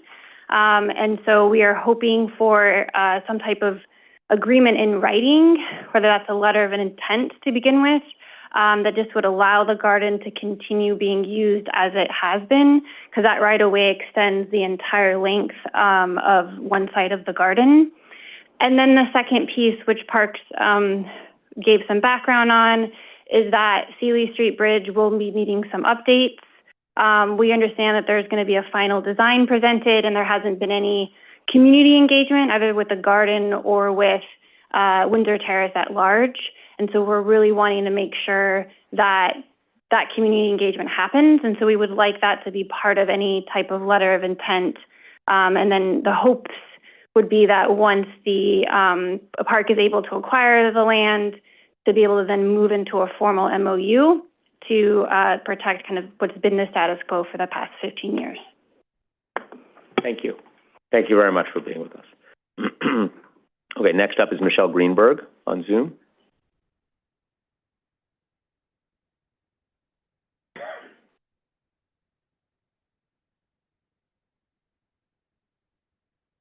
Sorry. I'm sorry, before you do that, I'm sorry. I have a question for Ms. Warney from Commissioner Marin. Thank you, Chair. Sorry about that. You know, it came to recollection in mind that my understanding is that a previous presentation on this matter indicated that the 5 feet would be needed for the landing of the pedestrian path to get onto the bridge. Is that something that you're aware of? Is that something that you've discussed? So we've not had any conversations with DOT. DOT has not engaged the garden. If it's possible to bring back up the photo of the garden, there will have, if they choose to use a ramp, there would have to be use of a part of the 5 feet of the right of way, but that extends the entire length of the garden, right? So that includes like where our shed is and so forth. And so even with updates to the bridge, there'd be huge chunks of that right of way that would not be where the ramp would go. That's correct, but a part of it would be affected, and I just wanted to make sure that you were aware of that. Yes, absolutely. Thank you. Thank you, Commissioner. Thank you. Okay, next it's Michelle Greenberg.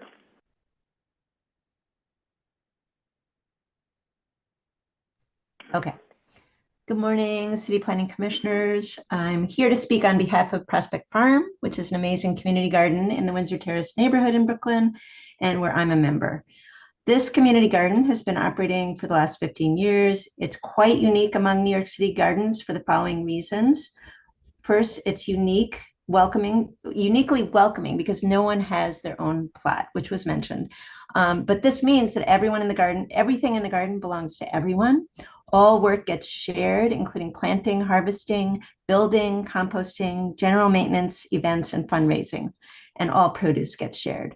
This is unusual in our current world and means that people work cooperatively on almost everything and that there's an unusually welcoming atmosphere that leads to people of all ages, backgrounds, abilities, and level of physical ability to feel welcome to join and to participate. Secondly, people can participate in whatever way they want and are able to, which means that people feel ownership of and connection to the garden in a way that's unusual and people can really enjoy being there. It also means that even if you can only help with the garden from home, like helping plan a community celebration, you're a full garden member and you can share in all of the same privileges that everyone else shares in. Finally, this garden has reclaimed a piece of property that was originally used as a dump, and part of which is difficult to make use of due to the very steep hill, which you actually can't tell from that photo, but it's actually quite steep, that takes up at least half of the garden. Now, due to very hard work by members over the last few years, much of the garden has been planted with beautiful native plants, and both the hill and strip of land along the sidewalk next to the street have been reclaimed. This means that butterflies, bees, and other important wildlife now proliferate and flourish. I would like to see this important garden protected for future use by wildlife and humans alike. And this means, one, allowing the garden to transfer ownership to New York City and become a green thumb garden. And two, that it be protected from encroachment that would harm the plants there and interfere with access for surrounding community in the event that the Sealy Street Bridge is built. Therefore, we're asking that a letter of intent be signed between the Parks Department and DOT before the end of the ULURP process, respecting the current boundaries of the garden as status quo if the garden is acquired by the Parks Department. In addition, that we get DOT commitment to engage the garden and Windsor Terrace community when serious discussions about the Sealy Street Bridge happen. We also see an MOU between DOT and the Parks Department created that hits these major themes within 90 days of acquisition. Thank you so much. Thank you, Ms. Greenberg, and thanks for sharing with us some of the local flavor of how it all works and what sounds like an incredible community experience over there. So thank you for that. Okay, let me move on to Thomas Angadi. who is with us in the room. And we'll ask, while he comes to the microphone, if there are other members of the public who wish to be heard, now would be the time to sign up on this item. Welcome. Thank you. Great to be here again. I'm Tom Angotti, the co-owner with my wife, Emma Matos Ramos, of the land adjacent to the home on which Prospect Farm, the community garden in Windsor Terrace, was founded some 15 years ago. For years, I led the nonprofit organization that runs the project, and until recently, I fully participated in the project. We are fully supportive of the plan to preserve Prospect Farm under Green Thumb and the Parks Department. The group's leadership is multi-generational, responsible, diverse, and inclusive, which is not doesn't come necessarily with every community garden. So this has great value. They're dedicated to improving the soil and building community. I'd like to clarify that the lot in question is small and irregular in size, as you could see, and was rejected as a viable development site for housing. The lot was previously under the jurisdiction of New York City HPD. Both our house lot and much surrounding properties were previously owned by the Pilgrim Laundry before HPD acquired them, and many other sites under the New York City Housing Partnership Program. As the laundry downsized, HPD decided not to build on the vacant lot in question. So this was one of the early questions I had to contend with myself was, is this a development lot? It's not, I can assure you. We will continue to be good neighbors and enthusiastically support the preservation of Prospect Farm as a Green Thumb community garden. The other thing I would like to mention is I was invited to meet with an architect from DOT along with Green Thumb folks. I have to say I'm extremely disappointed with the way this issue has been approached. I strongly suggested that there be a meeting with the gardeners and with neighbors to talk about this difficult issue of the bridge. When Emma and I first moved into the neighborhood 30 years ago, this was a big issue because DOT insisted that the old bridge had to be rebuilt because it was a matter of urgent public safety. 30 years later, it's the same as it was before. I cannot believe the statement that it's not even in the capital budget. So I fully support the proposal to have a full public airing and discussion, and DOT should not. Thank you, Mr. Angotti. Let me interrupt you there, but I am going to ask you a question about that. So, Sure. Obviously, you're supportive of the acquisition here, raising questions about the DOT piece and the engagement and community conversation related to the bridge and the garden and two city agencies. Your ideal scenario here, I just want to give you a chance to articulate it without the clock here. What do you think you would like the city, in the form of DOT and or parks or both, to be doing in a way to alleviate the concerns that you have raised? Well, the first thing is it has to be, the transaction has to be completed. Then I think we have to have a public meeting with the garden members and the surrounding community, because I know my fellow neighbors are all concerned and are all supportive of preserving the garden and have many long-term issues with DOT over the Sealy Street Bridge. To DOT's credit, though, they recently changed it, the traffic on the bridge from a two-way street to a one-way street. And my neighbors all on Sealy Street are all very satisfied with this change because it has significantly reduced traffic and conflicts on Sealy Street between pedestrians and car traffic. So I seriously question the DOT's argument that this bridge has to be rebuilt. It's an old bridge, but the volume of traffic is so low now that it will have to, and I am disappointed at DOT because they did promise to get back and have a community meeting, and they have not done it. Okay, thank you for that. Thank you, Mr. Angadi. We appreciate your being with us. Thank you. Okay, I see no other members of the public wishing to be heard on calendar 24, the Prospect Farm acquisition, so we'll go ahead and close the hearing on that item and move on to the next. Calendar numbers 25, 26, 27, and 28. Calendar number 25, C 250313 HAK, Constellation CB3.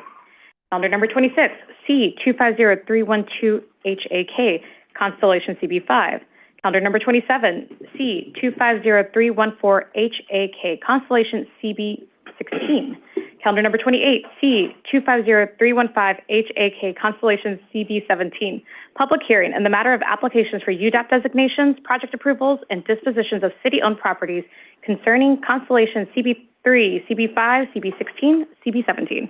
Great, and we have an applicant team which includes at least a couple of alumni of the Department of City Planning, so we welcome them back. Alina Farishta, Hala Saleh, Norman Cox, Richard Fudge, Sophia Matheny, and Matthew Dunbar. Whenever you're ready, you have 10 minutes. Thank you. Good afternoon, Chair and Commissioners. My name is Sophia Matheny, and I am a borough planner on the Brooklyn planning team for the Department of Housing Preservation and Development. Thank you for the opportunity to be here presenting with you all today on the Constellation Home Ownership Project, which certified on July 28th. So today I'm here presenting with Rick Fudge from Habitat for Humanity NYC in Westchester, as well as Norman Cox from Union Street Studio Architects. So the proposed Constellation cluster is made up of 8 scattered sites, currently all on vacant, underutilized city-owned lots across 4 Brooklyn community boards. So the project proposes the construction of 8 new buildings in Bed-Stuy, East New York, Brownsville, and East Flatbush, with approximately 96 affordable home ownership units, consisting of a mix of 1, 2, and 3 bedroom units. So there are 4 land use applications for the cluster that are moving forward concurrently across community boards 3, 5, 16, and 17.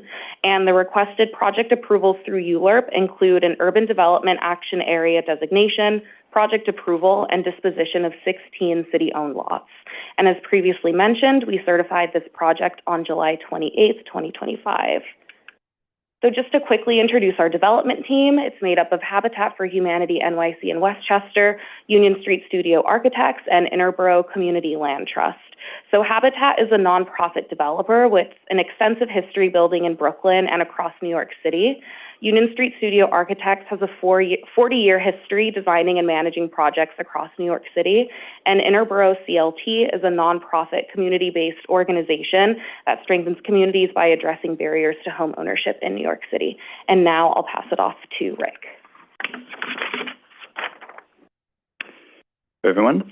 So Constellation is part of a larger cluster of sites designated together through HPD's new infill homeownership opportunities program, the predecessor to the Open Door program through which it's currently being developed. Habitat NYC and Westchester split the 21 sites, all vacant and city-owned at the time of designation, into 2 projects based on the approvals needed. The 13 smaller sites were grouped into our Mosaic project, currently under construction, and will comprise 42 units of permanently affordable homeownership. And the 8 larger sites, which need to go through ULURP, were grouped into the Constellation project that we're presenting today, and will have approximately 96 units of affordable homeownership. So the Mosaic and Constellation projects are located, as Sophia mentioned, in Brooklyn Community Boards 3, 5, 16, and 17, and they're split between City Council Districts 41 and 42. As can be seen on the map, many of the sites in these 2 projects are within blocks of each other. So together they will form a loosely scattered network of permanently affordable cooperatives, giving rise to the names Mosaic and Constellation, clusters coming together to create a beautiful whole. The sites are located near transit, including the 2, 3, C, and JZ trains, as well as having several bus lines within a few blocks of every site. And now a bit about the individual sites. So in Community Board 3, there are 2 sites, 908, 910 Madison Street and 1901, 1903A Atlantic Avenue. The Madison Street site is zoned R6B and will have a 4-story, 14-unit building featuring 4 one-bedroom units, 6 two-bedroom units, and 4 three-bedroom units. And the Atlantic Ave site is zoned M1-1, R7D, and will be a 7-story, 20-unit building with 12 one-bedroom units, 2 two-bedroom units, and 6 three-bedroom units. Community Board 5 has 2 sites as well, 881, 885 New Jersey Avenue and 650 Glenmore Avenue. New Jersey Ave is zoned R5 and will be a 4-story, 8-unit building featuring 1 one-bedroom unit and 7 two-bedroom units. And Glenmore Ave is zoned R5B and will feature a 3-story, 6-unit building split evenly between 2-bedroom and 3-bedroom units. Community Board 16 has 3 sites, 1794, 1796 St. John's Place, 8587 Legion Street, and 250, 254 Herzl Street. All 3 buildings will be very similar in design. They are similarly sized lots. So they will be, they're all zoned R6 and will have 6-story, 12-unit buildings with 2 one-bedroom units and 10 two-bedroom units apiece. And lastly, Community Board 17 has 1 site, 395, 397 East 94th Street. This site is very similar to the Community Board 16 sites. It's zoned R6 and will be a 6-story, 12-unit building with 2 one-bedroom units and 10 two-bedroom units. Now a few project highlights. So as, just to reiterate, it is an affordable homeownership project and will be placed on the Interborough Community Land Trust. This will ensure the homes remain permanently affordable with benefits both to the individual homeowners, such as including technical support and potentially financial support from the CLT, as well as a role in governance, as well as the community at large, including helping retain a substantial public investment across resales. And given the scattered geography of this project, we formed a community advisory board to improve our outreach across the multiple neighborhoods that this project spans. It will help us solicit bids from interested local and MWBE contractors, as well as help prepare community members to be ready for when these units hit the Housing Connect 2.0 platform. Now I'll turn it over to Norman. Greetings all. Norman Cox, Union Street Studio Architects. While the 8 buildings are of different scales and character, all are designed for climate resilience and to provide their occupants with healthy, comfortable, and efficient dwellings. All the buildings are fully electric, and each apartment has heat pump-based water heaters and individually controlled VRF heating and cooling. The indoor environment will be protected by use of ERVs in the ventilation system, high-performance windows to reduce noise, and materials with low hazardous chemical content. The buildings will meet and exceed Enterprise Green Communities and ultra-low energy building criteria.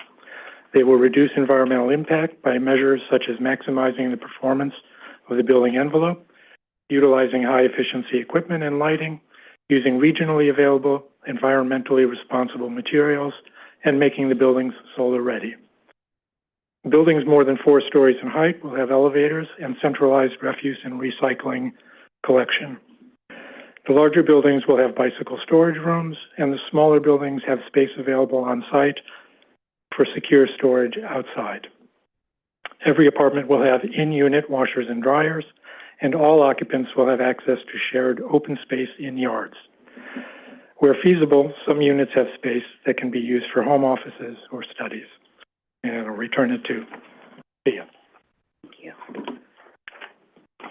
So the proposed project will be developed through HPD's Open Door program, which supports affordable home ownership. And these units will only be made available to first-time home buyers. So under the Open Door term sheet, affordability typically ranges from 80% to 130% AMI, but for this project, all units will be made affordable to households earning between approximately 70% to 80% AMI.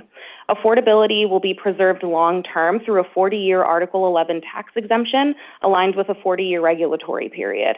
At closing, all units will be bound by a regulatory agreement that sets both the affordability levels and the duration. And when the time comes, the units will be made available to the public through HPD's Housing Connect 2.0 platform.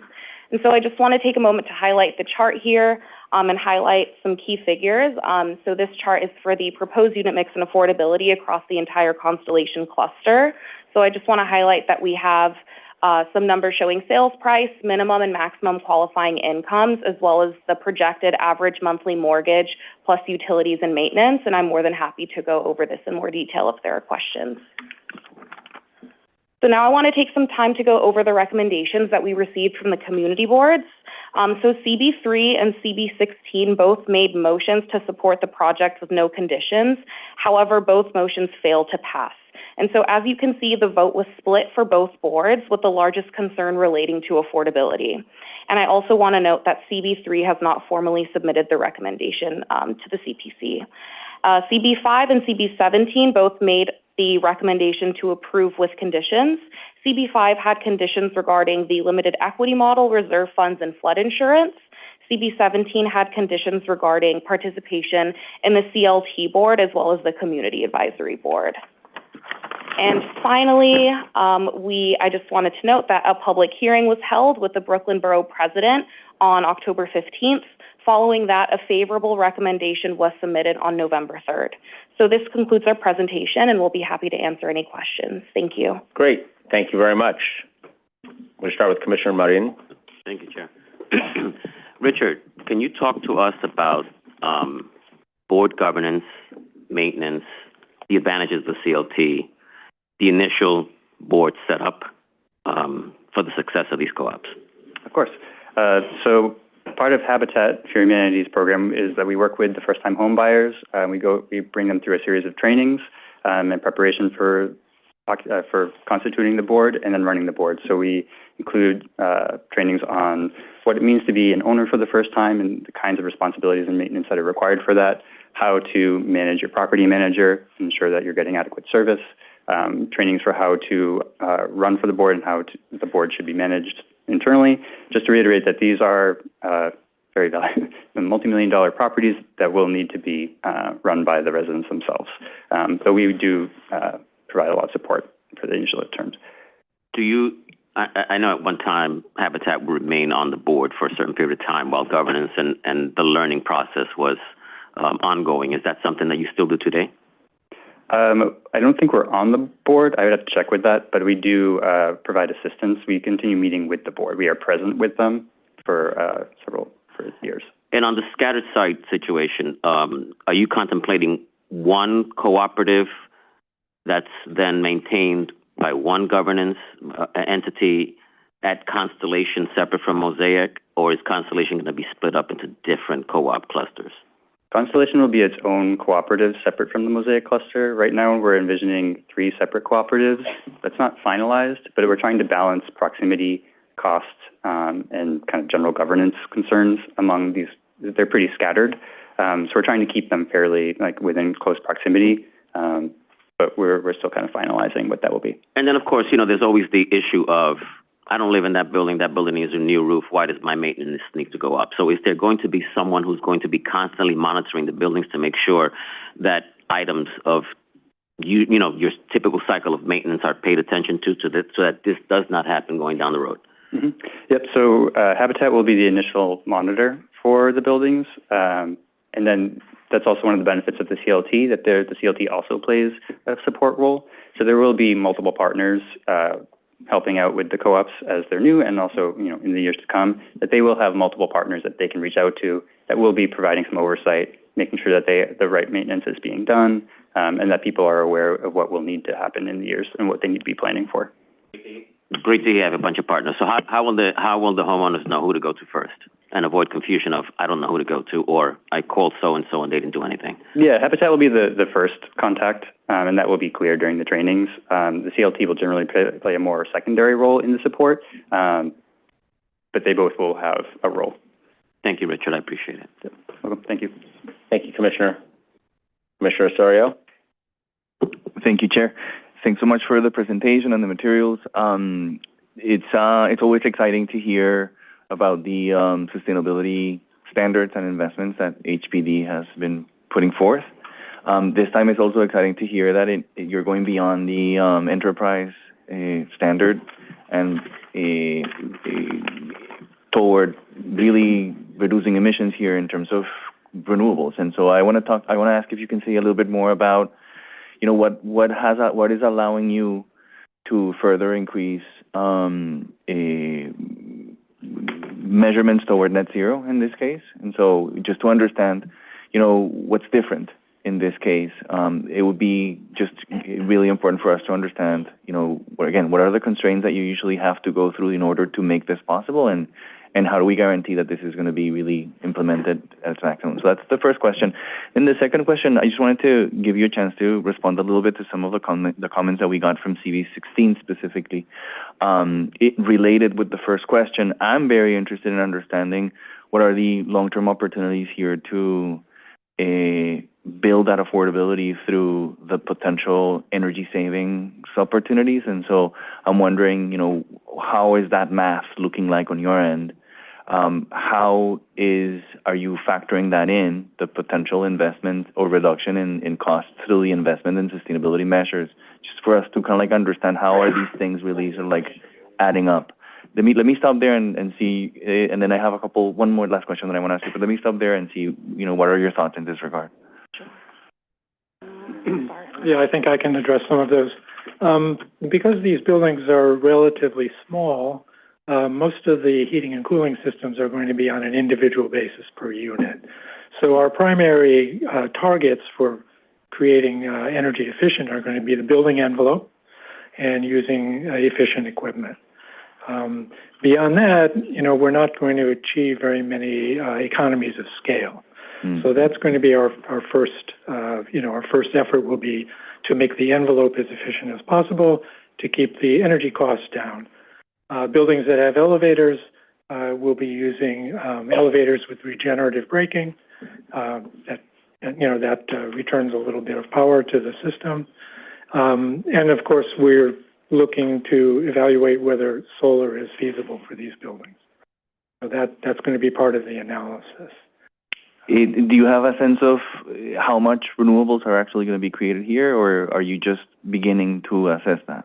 Well, we were just beginning that because that's sort of involves an extended design effort in order to do that, to model the buildings and to look at different scenarios. So we haven't gotten that deeply into that.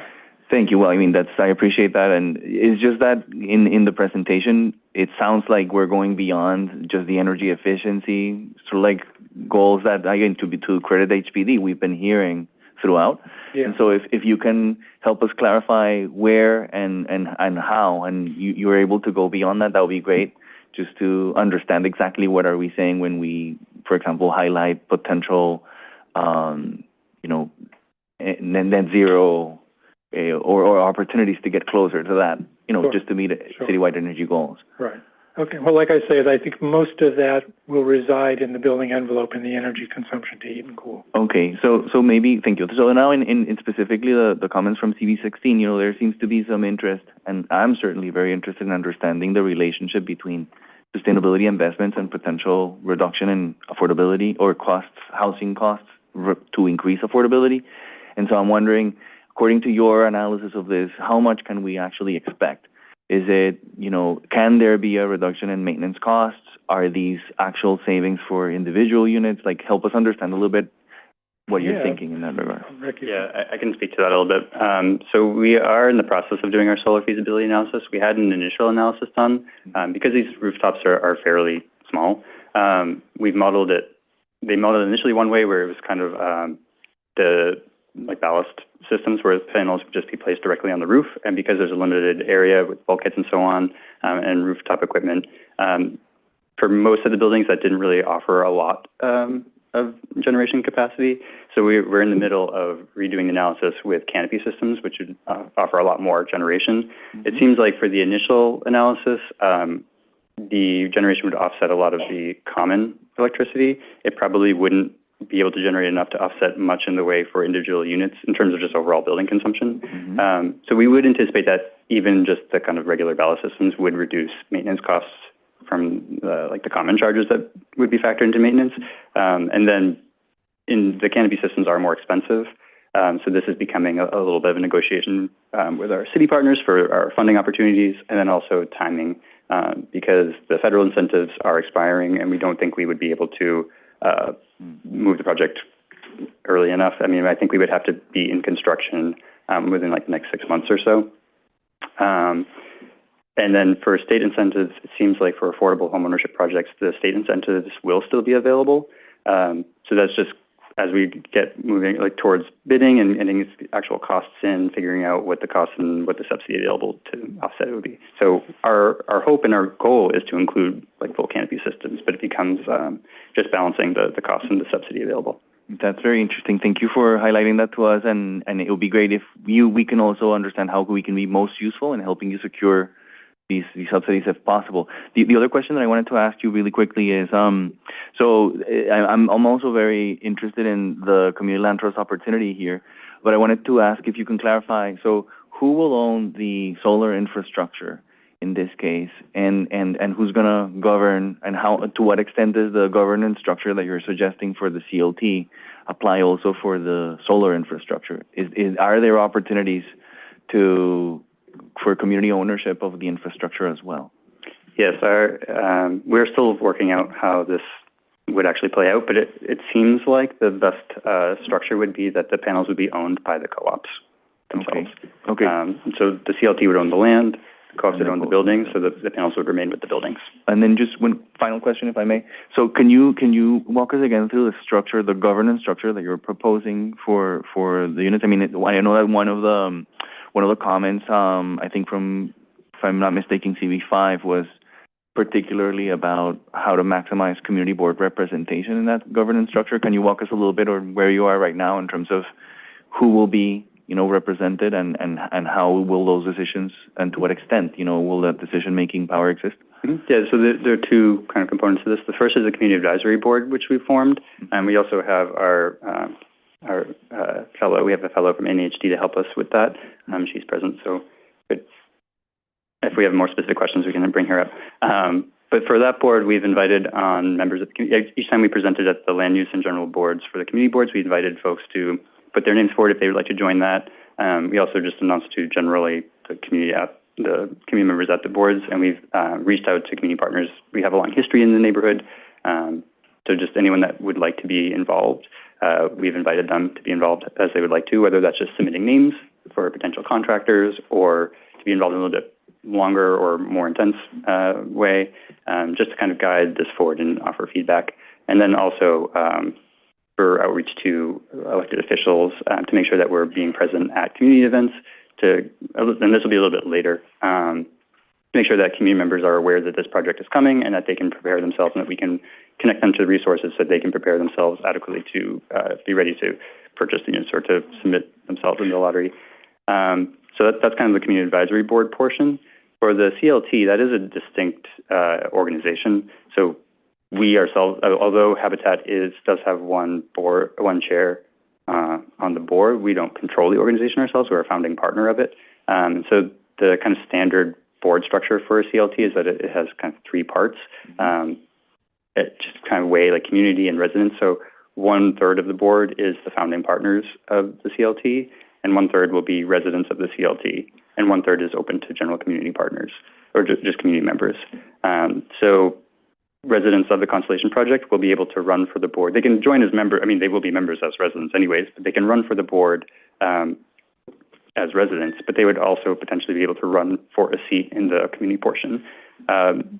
One of the concerns of the community board was they wanted a permanent seat on the CLT board, and because Interborough covers the city, and there are a number of different projects that are factored into the CLT's pipeline, it doesn't seem like that would really be possible as like a permanent seat for one community board without expanding the board to like enormous proportions to ensure that there's like an equal kind of opportunity for other community boards to have a similar kind of opportunity.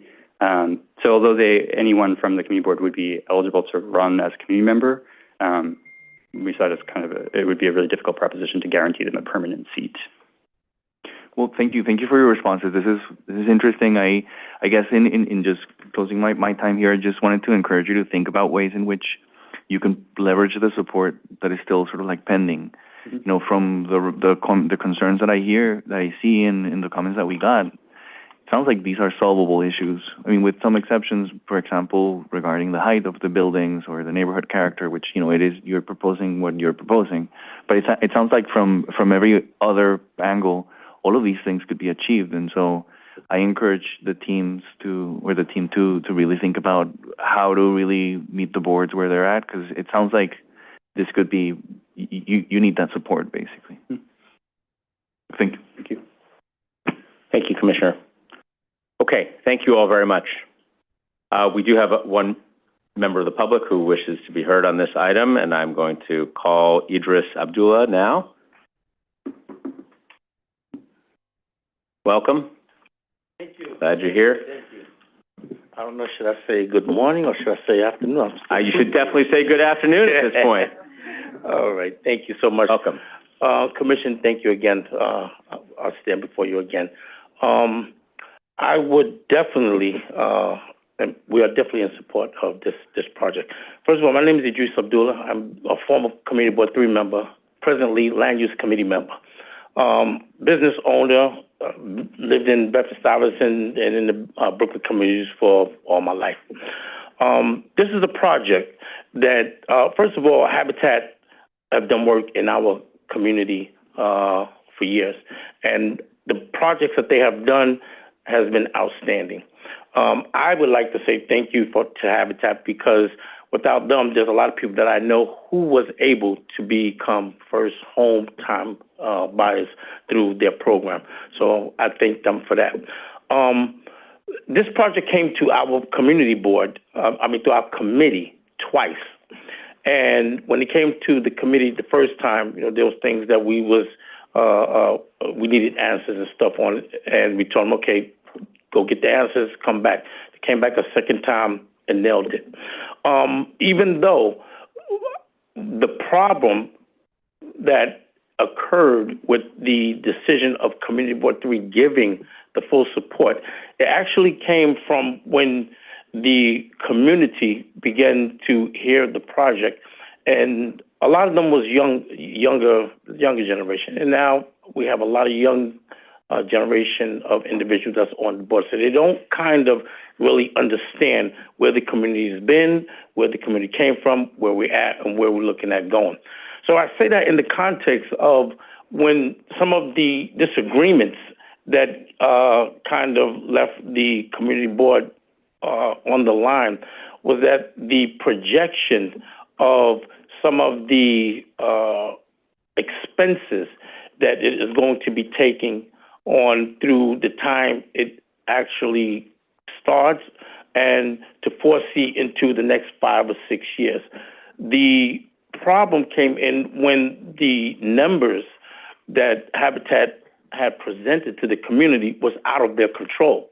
But the understanding that the pay wages is not increasing as fast as inflation.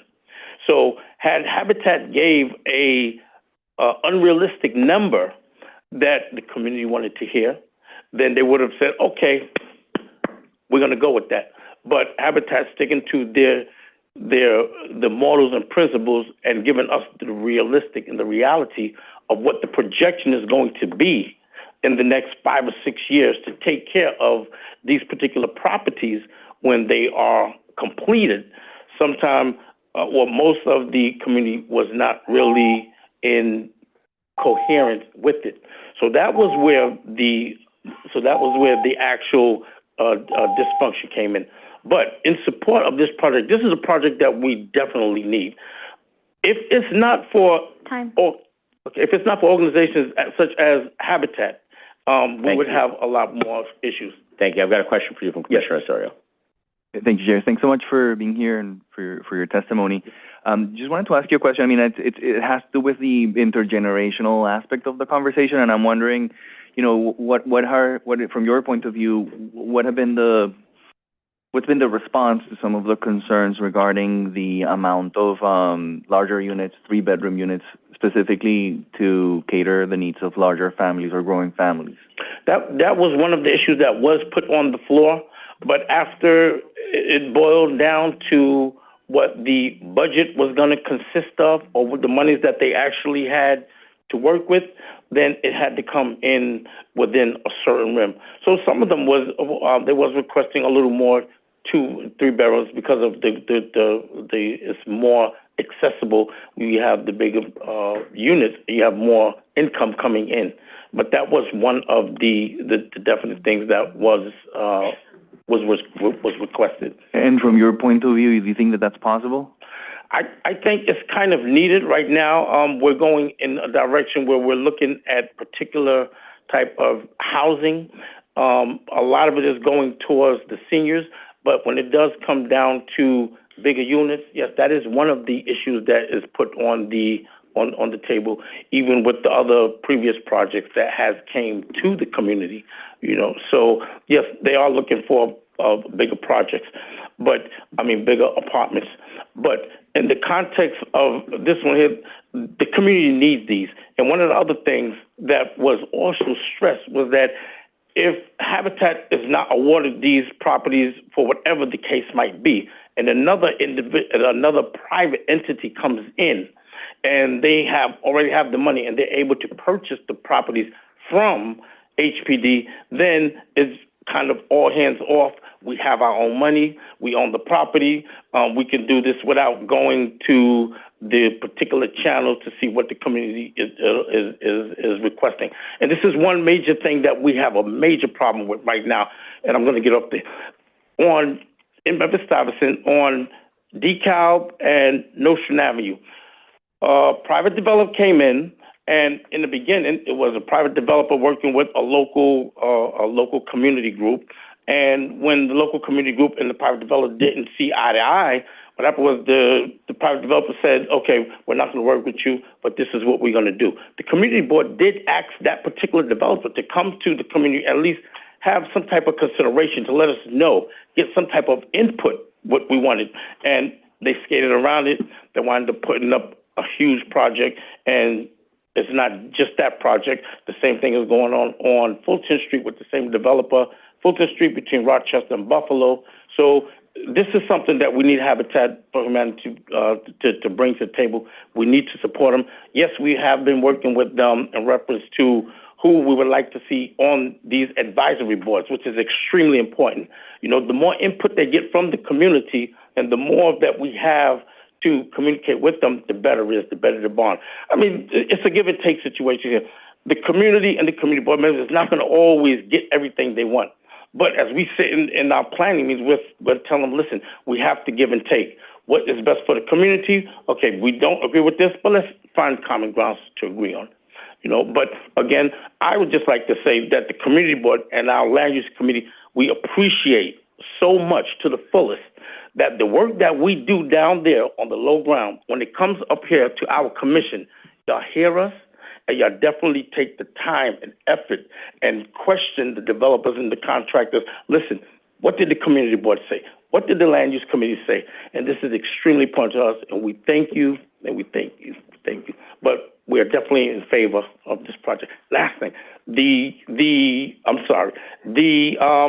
division was very, very close. I think maybe by 2. That was a holiday, and some people were still on the holiday. So I think that would have kind of played in the favor. But again, thank you for Habitat Humanity for coming to our board and bringing this project. Thank you very much. Commissioner. Thank you. Thank you, Commissioner. Okay, I see no other members of the public wishing to be heard on Constellation calendars 25 to 28, so we're going to close the hearing on that and open the hearing on the last item for today. Madam Secretary. Calendar numbers 29, 30, 31, 32, and 33. Calendar number 29, C260038ZMK. Calendar number 30, N26039ZRK. Calendar number 31, C260041HUK. Calendar number 32, C260042PCK. Calendar number 33, C260040PPK. Public hearing in the matter of applications for zoning map and zoning text amendment, site selection, acquisition, and urban renewal plan amendment concerning 395 Flatbush Avenue Extension redevelopment.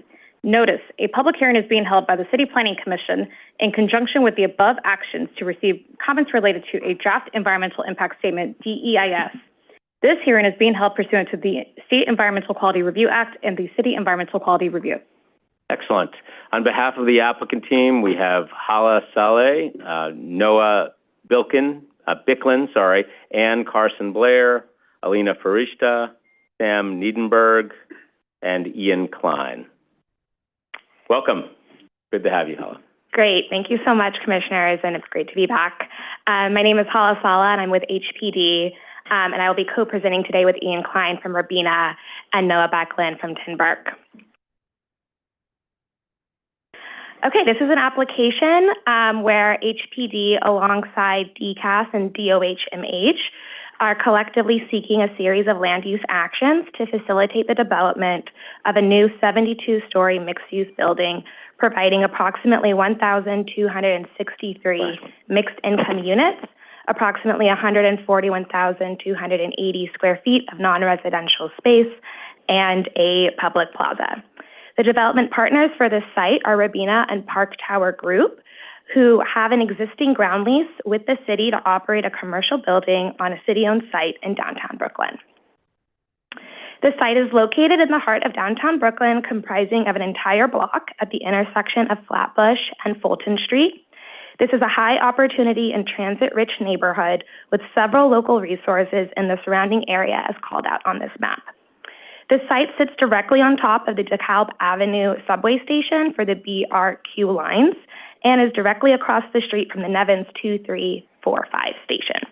In addition to the immediate train access, there's also several bus lines and a city bike station in proximity to the development site. In terms of zoning, the site is currently zoned to C6-4 and is within the special downtown Brooklyn district. Currently, the site is improved with an existing 7-story commercial building from the 1970s with ground floor retail, and the office space is currently used by Verizon as a call center. There's also a parking garage. The land is currently city-owned and under private control through an executed ground lease. The current ground lease is set to expire in 2042 with an option to extend for 30 years. Given the existing need for additional housing, the city and the developers under the current lease have partnered to restructure the ground lease and convert this commercial building and provide over 1,200 units. I'll now pass it over to Ian. Thank you. Thank you for having us. So most importantly, this project uses zero city subsidy. It's entirely privately financed, meaning that the subsidy that would go towards creating these affordable units can be deployed towards other HPD projects in the community board and elsewhere. The project overall will create 1,263 mixed income rental units, of which 325 will be permanently affordable and 130 of that will be permanently affordable to very low income households. The project also provides more than 10,000 square feet of streetscape and public infrastructure improvements, 66,000 square feet of neighborhood-oriented retail, and 75,000 square feet of community facility likely to be occupied by a city agency to fill those needs. Sustainability, we are targeting a series of sustainability measures for the building. We've committed to creating an all-electric building. The building will also target passive house principles, LEED well and otherwise. We will also be, I think, one of the first projects to utilize 485X Zone B wages for very large buildings. The trickiest thing about development in the site is that there is a subway tunnel running under the southmost 60% of it, and the existing building on the site bears on the roof of the tunnel. What that means is development can only happen on the northeast corner of the site. The maximum weight that the subway tunnel can support is exactly what's there right now. So because of that, we've come up with an adaptive reuse strategy wherein we're utilizing the structure of the existing building, but modifying it to make it feel like a new building. So we're replacing or we're keeping on top of the subway exactly what's there right now, and then marrying that with a new concrete tower, which Tinberg has articulated to encourage a neighborhood scale as well as to allow light into Hudson Street. And then at the request of city planning, which we thought was a very good idea, we're creating a public plaza on the south end of the site in dialogue with the corresponding plaza across the street. The project as a whole will be 72 stories, including, as I said earlier, 1,263 dwelling units, as well as retail and community facility space, open space, et cetera. So you could see here a rendering of the proposed project. Great. Thank you, Ian. Thank you, everybody. My name is Noah Bicklin. I'm a senior principal at 10 Burke. We're the design architect for the project. I'll talk really briefly about the site plan and site design and can answer questions as we go. The vision here for the site plan, which you can see on the screen, is really to create an active, welcoming pedestrian experience, which it is not right now. And also reinforce connections both to and from what we see as being a really vital crossroads for downtown Brooklyn. Ian mentioned that we're retaining the existing structure over the MTA easement, but we're doing a lot within that part of the structure to make a kind of really good public realm. We're bringing the building facade out to the sidewalk to improve visibility and access. Along Flatbush, we're expanding the sidewalk width by filling in the parking lane there and adding a rhythm of street trees and street furniture, drawing from the downtown Brooklyn toolkit of street furniture, both there and throughout the site. We're removing the second and fourth floor of structure in order to create 2 levels of good size retail space, oriented toward Flatbush, Fulton, and then the southern half of Hudson. Loading will be on Hudson and residential entry off of DeKalb. There's a commercial and retail lobby that's adjacent to the subway entry plaza, which I'll talk about in a second. And then at the south, as Ian mentioned, we're pushing back the building footprint in order to make a more inviting open space that's connective to Fulton Mall and Fulton Street, and we're relocating a city bike station from Fulton toward that end to also help activate that open space, and I'll talk about that in a moment. So I'll zoom in on 2 key areas of the public realm. At the north, we're expanding circulation at the subway entry plaza. These drawings show elevations and plans of existing on the left and proposed on the right. And you'll see that we're raising the overhang of the ceiling of that entry plaza from 17 feet to 23 feet. And we're also expanding in plan the circulation area around the existing and working elevator and stair through a curved screen wall that has both sense of texture but also visibility into that commercial lobby. I think with the goal here, really getting to the right sense of public and inviting proportions and depth that really will make this subway entry plaza work. The existing stair and elevator will remain and will also remain active during construction. And then quickly on the south, along Fulton Street, as I mentioned, we're setting back the building footprint to make a south-facing open space that's scaled really to reinforce pedestrian circulation and continuity. It'll be retail facing on that south side of the building. We're thinking a lot about movement, circulation, that visibility to retail, and also to provide places to sit and relax, space for programming along with food or food trucks, and adding much needed kind of biohabitat trees and plantings here, integrated seating, while all the while really thinking about, and this is something we talked a lot about in the PDC hearing, sight lines and a sense of safety for what is a very busy street on Fulton. We're creating a continuous raised planter, which you can see along Fulton Street, that provides a sense of protection, but also shelter there in terms of that street. We're introducing light poles to create a sense of place in the evening to make it well lit and active. Really with the vision here again of creating something that feels very connective, welcoming, and accessible experience here, but also throughout the site. Great. And then regarding affordability, this project will assume MIH option 1 to provide deeper affordability to account for the approximately 325 permanently affordable units. Under this option, the proposed project would provide an average AMI of 60%, which is roughly $87,000 for a family of 3. There would be 130 units that would be set for very low income households earning 40% AMI, or roughly $58,000 for a family of 3. An additional 130 units for low-income households at 60% AMI, and 65 units for moderate-income households at 100% AMI, or roughly $145,000 for a family of 3. The proposed project would also provide a mix of units ranging from studios to 3 bedrooms, with roughly 25% of the units being family-sized. In order to facilitate the proposed project, we're seeking a series of land use actions, including a zoning map amendment, from a C64 to a C612, 2 zoning text amendments, one to establish the development site as an MIH area, and then the other to amend the special downtown Brooklyn district to allow increased FAR and bulk relief for certain sites that are mapped to C612. Disposition of city-owned land will allow the city to dispose of the property to the developer through a renewed ground lease, to which the urban renewal plan will be amended. If you have any questions, we can talk more. Great. I think we will. And we're going to start with Commissioner Benjamin. Thank you for the presentation, and I'm sure you've heard some of the questions from the staff of the department and the commission and from the review session.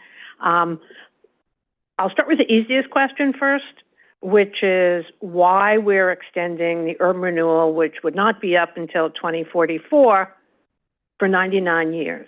And I understand the idea that the urban renewal is what allows the city to dispose of the site to a designated developer as opposed to having an auction or an RFP. But once you dispose of the site, I understand that it is the urban design guidelines of the urban renewal plans that you would like to keep intact because you don't know when this is going to be built. But you could also incorporate those, since we are the seller. They could be incorporated as part of the deed or the sales document. So I'm not sure why we need to extend for 99 years. Sure. I'm happy to speak to that. So the urban renewal plan is one of the tools HPD has, right, that allows us to acquire and convey land for affordable housing, like you just mentioned. It's typical practice for us to extend the term of the urban renewal plan to match any ground leases that are attached to proposed projects that will implement that plan. This is something we've done with the Waterside URP, East Harlem, and some other urban renewals that have been extended to match the term of a ground lease that would then move forward these publicly beneficial projects.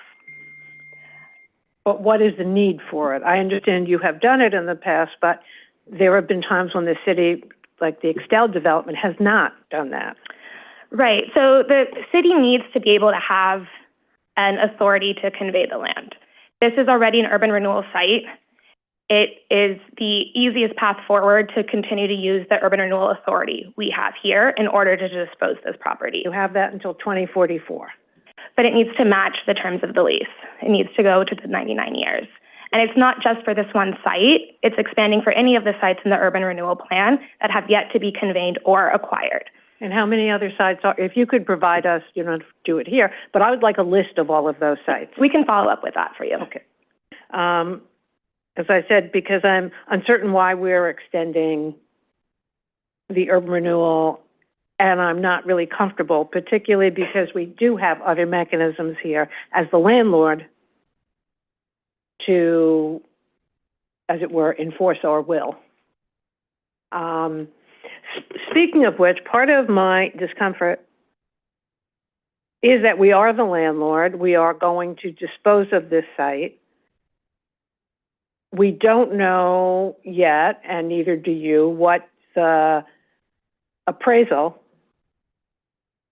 the fair market appraisal will look like. I assume, although you can negotiate under the urban renewal, I assume this is going to be conveyed for fair market value?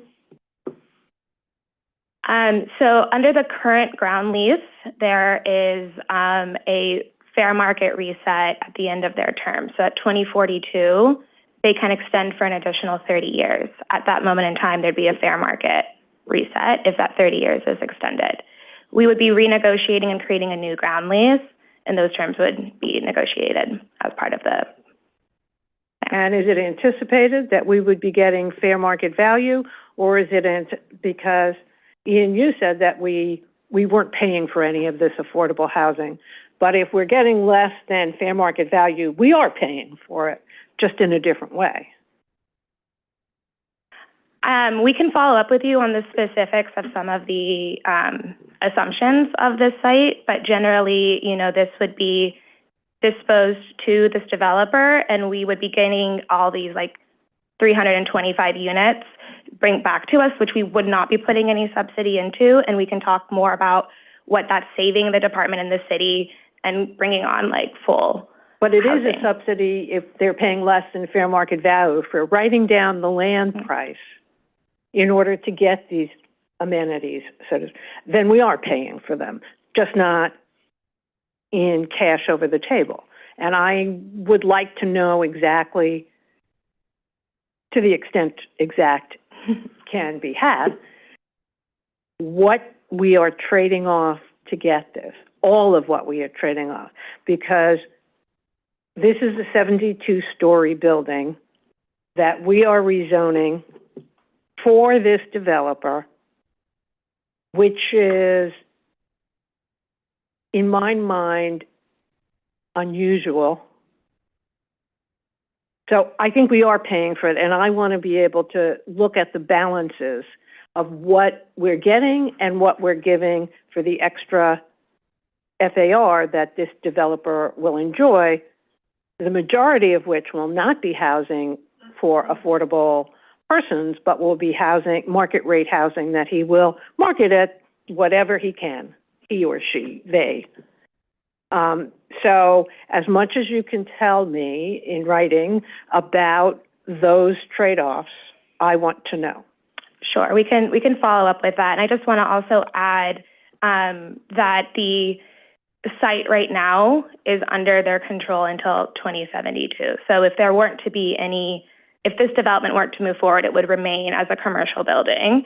Right. So just want to kind of make that establishment of the current lease. I do understand that, but thank you. One other thing that I have, and I only have two more, but I'll be quick, is in the past, before the development started on the north side of Flatbush, buses, all the buses, the Q25, the Q26, the B52, the B38, the B25, they all stopped on Fulton between Flatbush and Hudson. They no longer stop there, and there are bollards up, and they stopped the block before between Hudson and Ashland, I guess,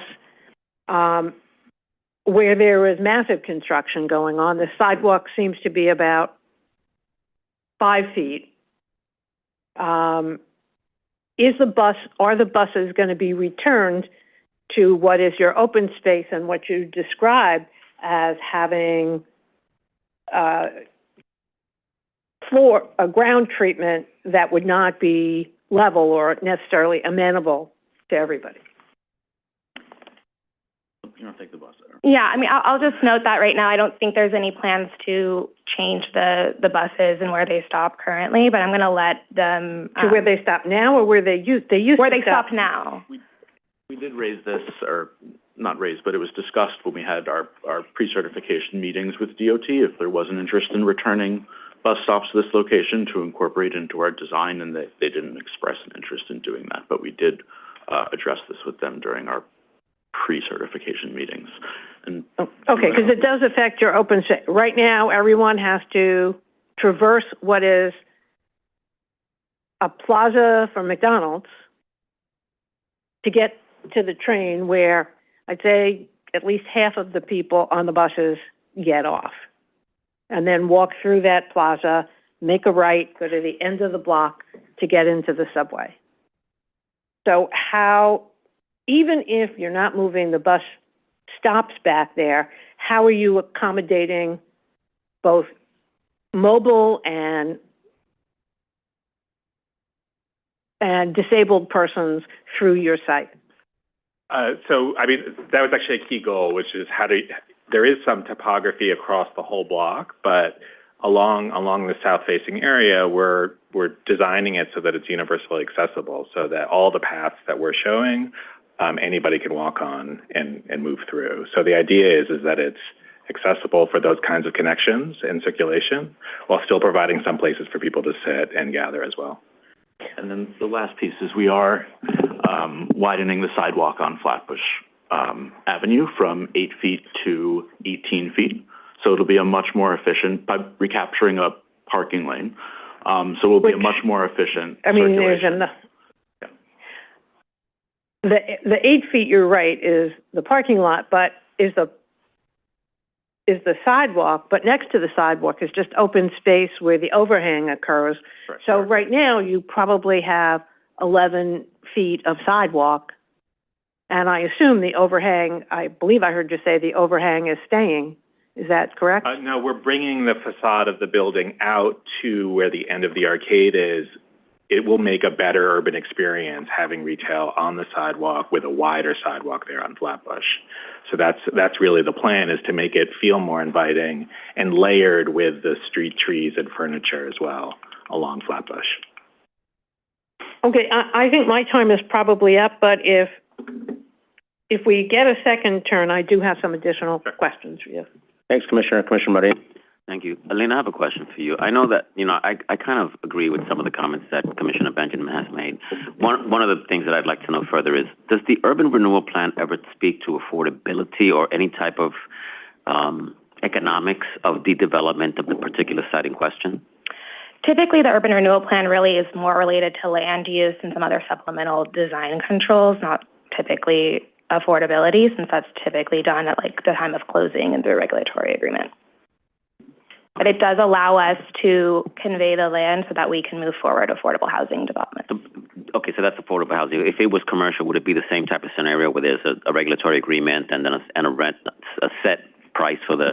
Yes, yeah, and here the lease would be the mechanism that we would set those things, and then there'd be other agreements. Yeah, I remain concerned about the city taking its land, and we're only providing for 30%, and I understand we have an MIH policy in place, and we're only providing for 30% of affordable housing, knowing that these communities need more. So I'm going to remain vigilant about that. I'm going to remain concerned about it, and I'm going to keep commenting. I think that we need to change that if we are to raise the level of or increase the level of affordable housing to meet the needs of everyday New Yorkers. Thank you. And I want to just add to that, too, that this project will provide the most amount of affordable housing in this community district in the last 10 years in a single new construction building. So I just want to also note that while it's not 100%, it is delivering far more than the pipeline that we've had at HPD. I do understand that, but look, let's be real. Even in the news today, we're hearing that people who make six figures can't make it in the city. So while we're making our very best to do that, we also have to consider how the costs are escalating in the city and how that affects the housing at the end of the day. Because if I have to weigh rent and what I eat, there's a problem. Thank you. Thanks, Commissioner. Commissioner Rampersad. Thank you for the presentation. Good to see you again. I had two quick questions. One was, both of them in regards to the community board's recommendations. One of them is in regards to the permanently affordable units. In terms of what was originally proposed, are you looking to modify that based upon their recommendations? I'll let you talk about that one first and then. Yeah, thank you. We're currently looking into the model to see where we can respond to the community board. So we're working through that right now. How many currently right now in the proposal do you have? 2-bedroom, 3-bedroom? Do you know the? I do have that for you.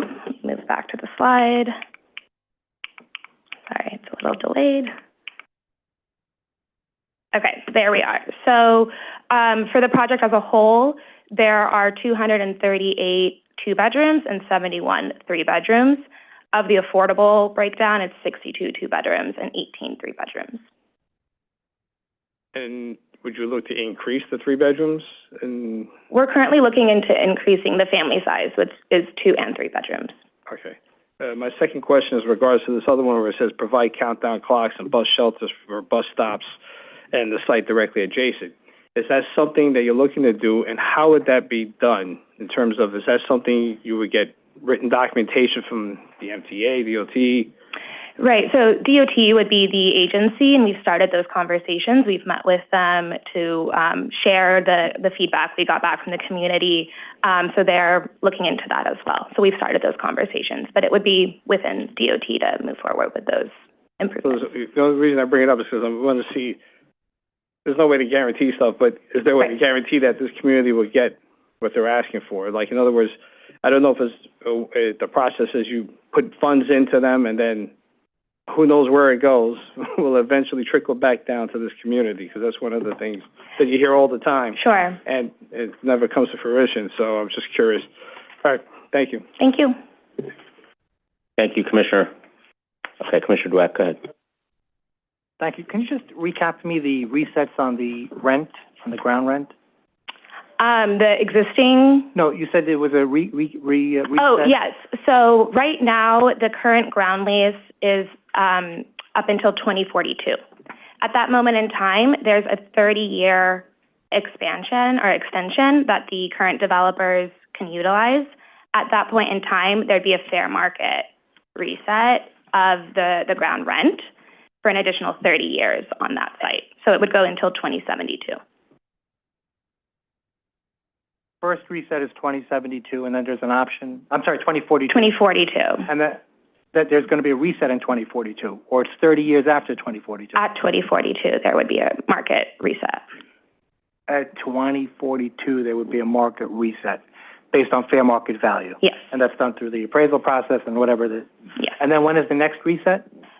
That would just go until 2072, and then it would be back. Yeah, that would be the end of the lease at that point. But there's There's one extension, which is in 2042 for 30 years. That's it. That's it. And then 2072, the lease would be terminated, would be over. So the city doesn't have control of the site until 2072. What do you anticipate? Because if for development purposes, 50 years or less than 50 years is not a lot. So what do you anticipate happening in 2072? I'm trying to understand how the financial metrics work, how they would amortize the cost of the building over a 45-year period. When the first stabilization, we're assuming that 2028 the tenants are exiting, you're looking at probably a 2032 stabilization. So give me some of the financial metrics, how it's going to work, and what's going to be the process after. So as part of this, the ground lease would be extended to 99 years, which would allow us to get financing for the project. So the ground lease will be extended to 99 years? There will be a new ground lease. So the current one would be terminated, and we would create a new one for 99 years for this proposed project. So this is going to be part of a 99-year ground lease with the resets. So all the resets that we mentioned don't really count at this, because it's going to be negotiated in the new 99 ground year lease. Correct. So I was stating what the current lease is, and then we would create a new one for 99 years. But this development couldn't go through under the current lease. No. It wouldn't financially be feasible. So no. Can you give me the resets on the proposed, is there a term sheet out for the 99-year lease? We'll have to follow up with you on the specifics of the 99-year lease. Thank you. I'd like to understand the financial metrics of that. Thank you. Thanks, Commissioner. Commissioner Osorio. Thank you, Chair. Thanks so much for your presentation and for addressing our questions. I just wanted to start with a quick comment. Since we certified this, I made the recommendation that the results of the environmental impact study were published by chapter. HPD is the lead agency on the seeker, right? Yes. Yeah, I would highly encourage you to do that. I mean, we are excited about reading your reports. We read them.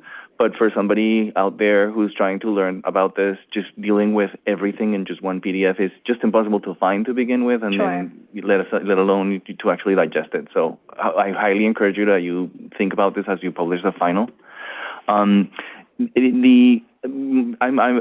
Basically, a lot of my questions about affordability have already been raised. Just wanted to highlight that I personally am struggling with just 25% of affordable housing units in public land. I just wanted to say that out loud so that, you reconsider. And then leading to some of my first question, I want to understand what is your response to the borough president's recommendations on this. Specifically, they're asking you to increase the number of affordable units to at least 40%. I think it should be 100, but, they're asking for 40. I want to understand, what is your response to that? They're also asking, to Commissioner Marin's question, we need to go lower. Really, they're asking you to consider making this affordable for people at 40% of the AMI or below, and no more than 80. And so one thing is, yes, what is as Commissioner Benjamin was saying, what's the sort of like upfront cost of this in terms of the money that the subsidies, would represent, but really, who is this affordable for? And I think that we're at a point where we need to redefine the word affordability and really just talk about low-income housing. This is not getting us there. And so what is your general response in terms of, where you're at in terms of the Borough President's conditions? Yeah, we're definitely looking into it and seeing where we can deepen affordability. I do just want to note that the project that is getting proposed, like a tower, is the most expensive construction type. And there is a lot of constraints on this site with the subway tunnel that really increase the hard costs here. So there is some limitation, but we are looking into it. We're seeing where we can be creative and really deepen or increase the amount of units. I do also just kind of want to note that, the city as a whole is really trying to think about a multi-pronged approach to getting out of the housing crisis, and that these mixed income units, all housing types are needed. So we're really trying to maximize the amount of housing that's getting built everywhere. But I take your point, and we're continuing to look into what we can do to deepen the affordability here.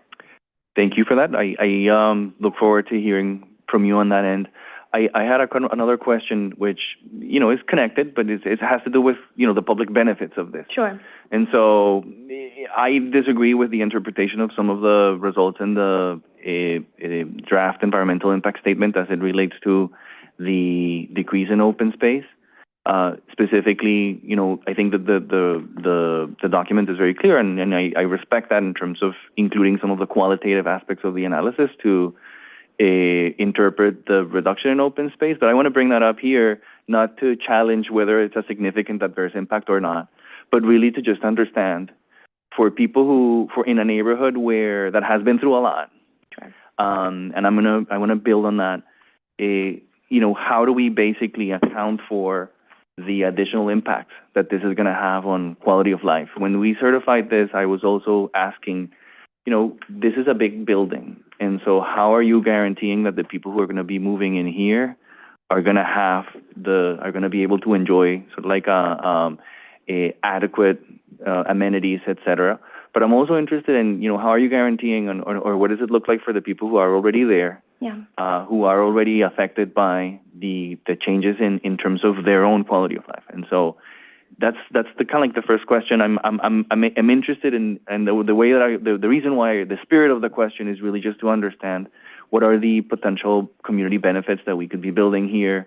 To your point, this is a big infrastructure improvement, right, but how much of that is actually shared or could be enjoyed by the neighbors? For example, some of the energy investments here are interesting. I think you should be honored on it, but I'm not sure how much of that really is building the economy of scale that we were just discussing a minute ago, and to what extent this can actually guarantee that overall the neighborhood is benefiting from the investment. And then just finally, on the urban renewal plan, which again speaks to the potential community benefits of this, there are some specific questions from the community board in terms of increasing or leveraging the opportunity or the right to return in a community that has been largely displaced, and so or has been through different ways of gentrification. And so, what can we sort of like expect in terms of what's possible here in terms of either leveraging the urban renewal laws or leveraging the infrastructure investments in terms of the energy matrix, or in terms of the open space mitigation strategies that you're thinking about, where quite honestly the park that you're proposing is just minimal in terms of addressing the decrease in open space ratio. But let me stop there and hear some of your thoughts on that. Yeah, I'm going to try to hit on everything, but remind me if there's anything I don't capture. Starting with the open space comment, just wanting to note that the DEIS did not identify any adverse impacts for shadows or open space. We did analyze 21 open spaces within the study boundary, and there are two significant parks that are just outside the boundary as well. So just wanting to note the vast amount of open space that is in the area as well.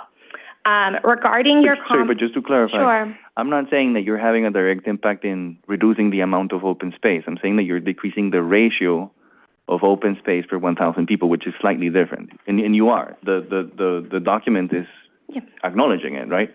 Right. Yeah, and I think just to that, sorry, if you want to. Yeah. Go ahead. Hi, Commissioner Osorio. I'm Anthony Howard. I'm the Director of Environmental Planning at HPD. So I just wanted to speak to the reduction in the open space ratio and just to piggyback off of what Hala was saying. Yes, well, what you're speaking to is, yes, indirect effect on open space as a result of the population of the study area increasing, right? The study area, the open space study area was a half mile around the project site. And all of the census tracts that had 50% or more of their area within that boundary were captured in. And the open spaces within that census tract were captured in, right?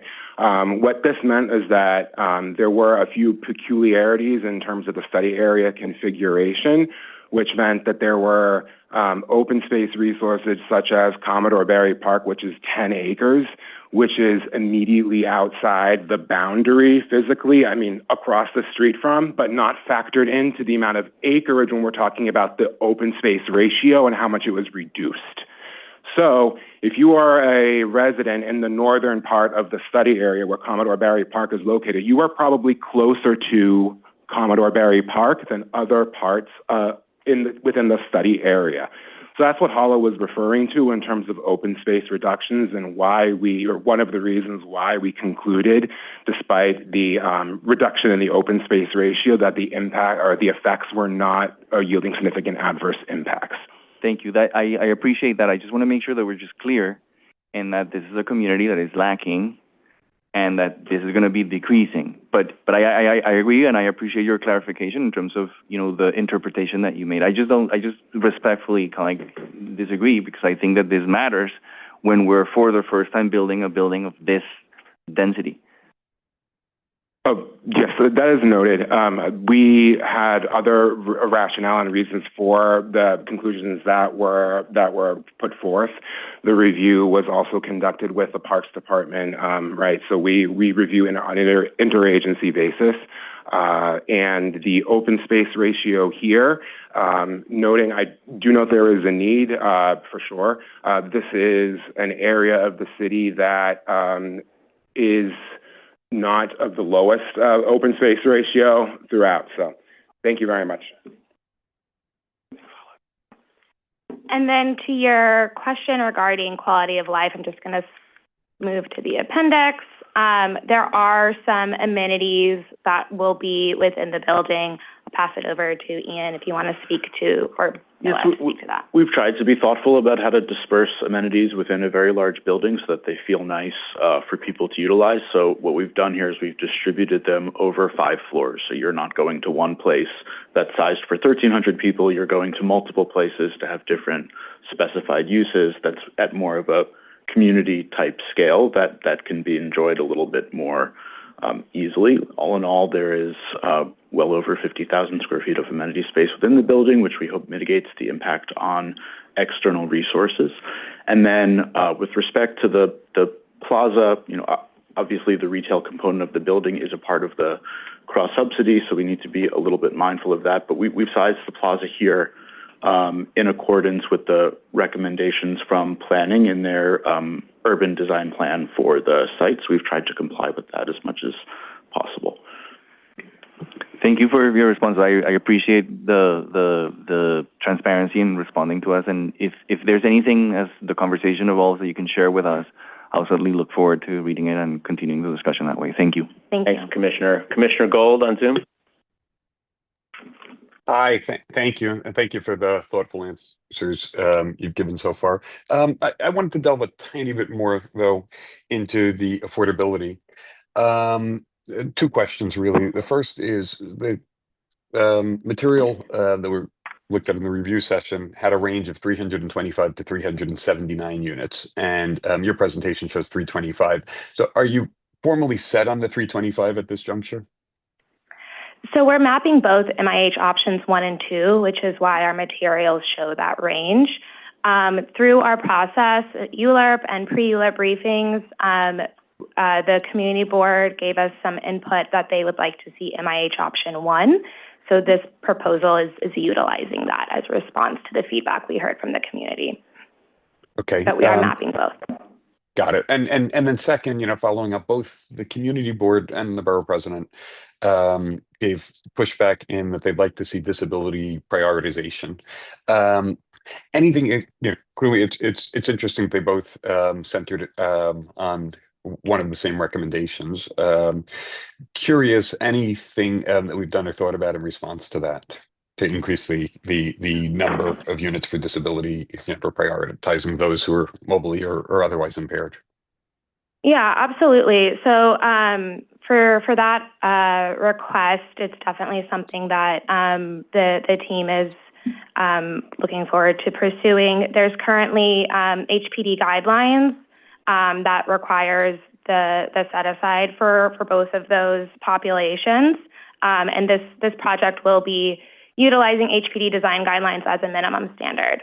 One thing I want to note is while there are those set-asides that are in place, every unit will be designed in order to be adapted to hearing, mobile, or visually impaired residents.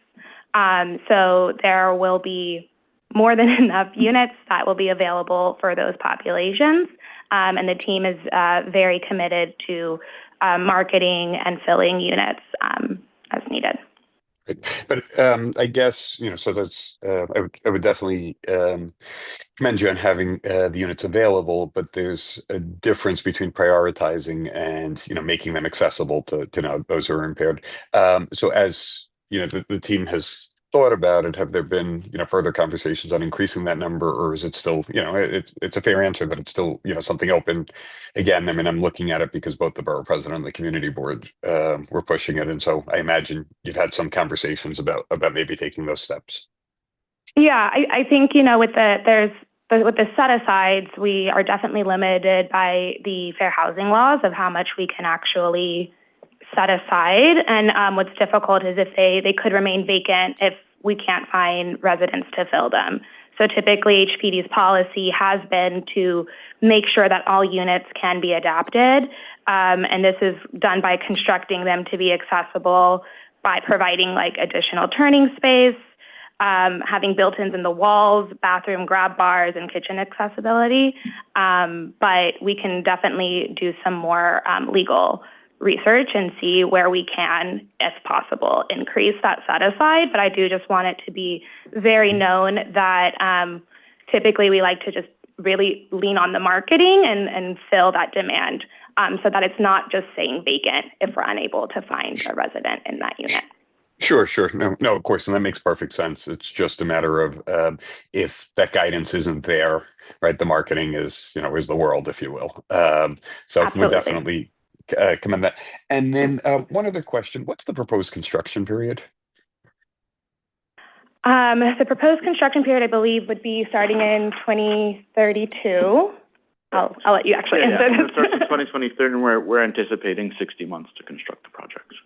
60. Got it. And the current leases would expire in January of 2028. Got it. Okay, perfect. That was my next question. So great. Thank you. Thank you. Thanks, Commissioner Gold. Follow up from Commissioner Benjamin. I'll be quick. Please. Two more things. Commissioner Osorio talked about the right of return. Are there any site vested tenants from when the urban renewal was actually approved? We did some initial research that showed that the site was predominantly commercial. So but on Hudson, there was some residential. We'll have to continue to look into how far back, but at the time, the entire block, when this lease went in, was commercial use. We see that there was commercial use into the 40s, but we'll have to continue to look into that history. Okay, and my last question has to do with something you really just said, which was about the elevated costs based on the kind of steel construction that was going to be necessary for this. Do we have a kind of per square foot cost for this? We do, and we can follow up with you with that. Okay, if you could send me that and the backup. And I just want to reiterate everybody else's point about the fact that there are 245 studios and 1 bedroom and only 82 and 3 bedrooms in the affordability, when the biggest need, at least in this community, has been for family housing, and that the recent development of downtown Brooklyn has concentrated on 1 bedrooms and studios. There's very little construction for families. And if this is our site and we're trying to maximize who we're trying to house with our resources, I think we need to have families there. So we're open to it. When we started to create the unit mix, we engaged 2 different agencies to help us think through the market demand. They both came up with similar, it was Corcoran as well as Dancy Pax. Both of them came up with similar distributions for where the market rate demand is, and we used that as a starting point. Obviously, it's important that the market rate housing can be leased so that it supports the affordable. And so that's the unit mix that we've put forth here is their assessment of the market demand. Right, and as with everybody, I would just urge you to look beyond that, because I understand developers want to have basically 20% studios, 20%, that they want to lean towards the studios and ones as are the most saleable, the most rentable, and they can get the most into the building. But this is our site. Understood. And that distribution should not be governing what we ask for. That's it. I'm done. Okay, thanks, Commissioner Kamani. Hi, just want to say one thing on that as somebody who's lived within view of this site for 30 years, that I know we're far from lease up, but I think to that point, and you know this, right down the road, there are 3 public housing developments. And the need for both public housing units for a 200,000 plus waiting list for public housing in New York City, and the number of family units that are required, hope that recruitment can come from NYCHA to this development. Thanks. Noted, thank you. Thanks. Thank you, Commissioner. Okay, thank you all very much. We're going to go to members of the public now. Great. Thank Thank you for you. your presentation. Okay, we have a handful of folks who wish to be heard, starting with Dina Rabiner on Zoom, followed by Rosamond Fletcher, Kai Lawrence, then Annalise Raymond Alam. Good. Hello, this is Dina Rabiner. Can you hear me? We can. Okay. So I'm Dina Rabiner with the Brooklyn Chamber of Commerce. And on behalf of the Brooklyn Chamber of Commerce, we strongly support the plan to redevelop 395 Flatbush Avenue. The project will help to transform, one of downtown Brooklyn's most visible eyesores into a vibrant mixed-use development, and is really a model of how we can use the City of Yes tools to unlock housing on underutilized city-owned sites, and address some of the New York City's housing crisis. As you know, the project will deliver around 1,200 mixed-income rental apartments, which will blend market rate and affordable units. And this will help deliver lasting affordability in a high-opportunity, transit-rich area. In addition, the plan will commit to beautifying and improving the public spaces, including the new public plaza and redesign of DeKalb Avenue subway station. The project will reinvigorate a key commercial corridor through new retail, modern office, and community facility space, and will also create construction and permanent jobs and follow higher NYC's labor standards and a 25% MW participation commitment. The project will replace an outdated, imposing office tower with light, modern, energy efficient building, which is in line with the city's sustainability and climate goals. 395 Flatbush represents a balanced and responsible city building, which will deliver affordable homes, jobs, and public space without draining scarce subsidy resources. We strongly urge City Planning Commission to approve this project. Thank you. Great, thank you. Thanks for being with us. Next up, Ms. Fletcher, welcome.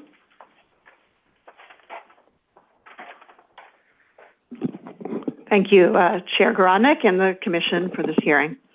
My name is Rosamund Fletcher, and I'm the Executive Director of the Fort Greene Park Conservancy. We've partnered closely with New York City Parks as the primary steward of Fort Greene Park for nearly 25 years. Based on concerns that we voiced about the impacts of the project on Fort Greene Park, CB2 issued a condition that the developers make a meaningful financial contribution to the Fort Greene Park Conservancy to support ongoing maintenance and operations of the park. The borough president affirmed this, asking the developers to adequately invest in Fort Greene Park's operations and maintenance given the anticipated increase in use. I'm here today to urge you to advance CB2's and the borough president's conditions with respect to the park. Fort Greene Park is well used. Data shows that use per acre is actually double that of Prospect Park and nearly the same as Central Park, the most visited park in the country. This may be a good problem for a public space, but it is a challenge. The wear and the tear on the park is costly. The landscape has barren and compacted soil, erosion of the glacially formed hill, and exposed tree roots that threaten the park's canopy. The heavy use of Fort Greene Park stems from the 2004 rezoning of downtown Brooklyn, which resulted in nearly 30,000 units of housing to date, when only 979 units were anticipated. This volume of housing was offset by only one new 1-acre park.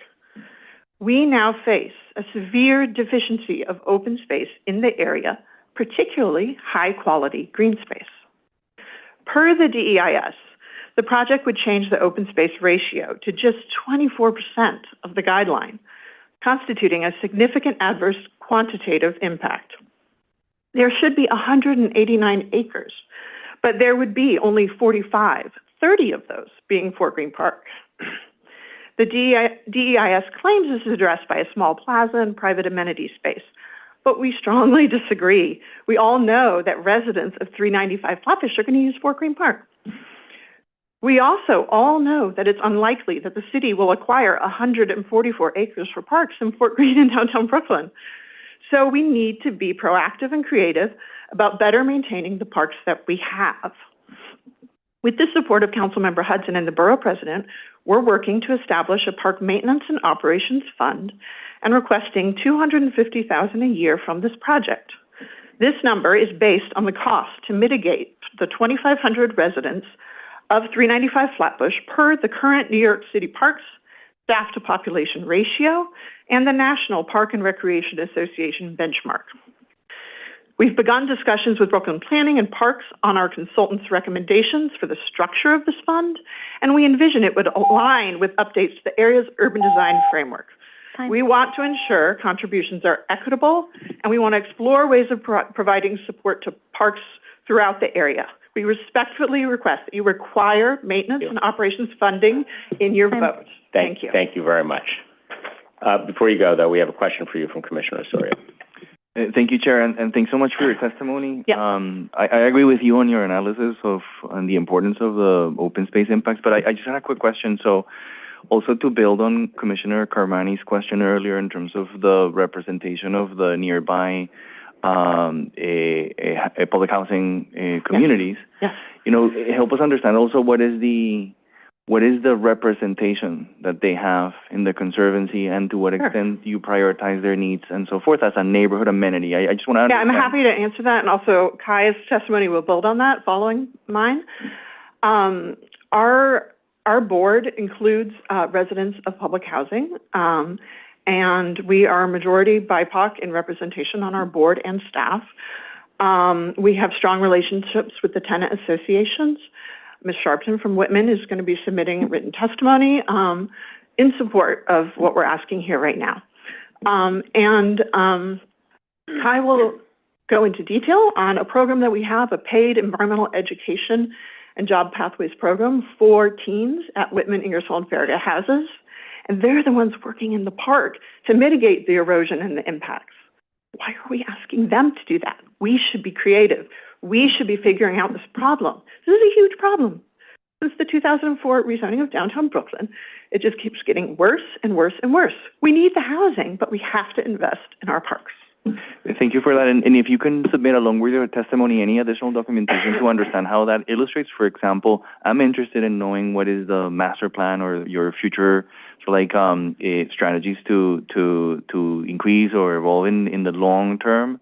So anything that you can share with us just to understand what you just described in terms of the priorities of the Conservancy going forward would be useful in analyzing the recommendation that you put. I will say that we are working with the consultant team, Tim Tompkins, Blaise Backer, Meredith Almeida, on how to structure long-term maintenance and operations funding. And we would like it to go beyond Fort Greene Park. So we have conversations with Ms. Sharpton about all the needs they have right across from the park on the grounds of Whitman houses. Kai helps out a little bit, but things. But just specifically, do you have a master plan or something that we can review in the context of what the recommendation that you're putting forth? I'm not sure what you're requesting as a master plan. Or a maintenance plan or an expansion plan? We do have a draft M&O budget for Fort Greene Park, and we're currently in conversations we partner with Friends of Commodore Barry Park. Commodore Barry Park was mentioned. We work together on grants. We do all sorts of things like that. So we're currently talking with them, and we're pulling together a community group, to discuss these key questions. Great, thank you. Anything that you can submit with your testimony would be greatly appreciated. Thank you. Thanks, Commissioner. Okay, next up is Kai Lawrence. Welcome. Thank you so much. Just want to say we already established afternoon, Commissioners. My name is Kai Lawrence. I'm the Environmental Programs Manager at the Fort Greene Park Conservancy. Of the many park stewardship and environmental initiatives, the main primary program that I manage is our Green Team program, which is an environmental education program and job pathways opportunity for local teens. The majority of said teens are residents of NYCHA houses nearby. So Whitman, Farragut, and Ingersoll, they are the ones that will be negatively impacted by the new development without any park support or maintenance support. So just wanted to throw a couple of quotes in, but one of our Green Team members has offered this perspective on the project, sharing the more people who use the park, the more foot traffic there is. Each garden we've built has been to mitigate erosion that affects environmental justice areas more heavily and which increased foot traffic will only exacerbate. Two of the words here are spelled incorrectly, but what I will say, environmental justice is the equal protection and equitable distribution of environmental benefits, ensuring that nobody is disproportionately affected by environmental hazards. Fort Greene Park is adjacent to an environmental justice area, or now disadvantaged community, DAC, north of the park. The project doesn't just threaten physical green space, it threatens access, health, and equity. We welcome people into this park, right? We welcome people into this space. The reality is that, though, Fort Greene Park is already under strain, but Rosamond has already mentioned.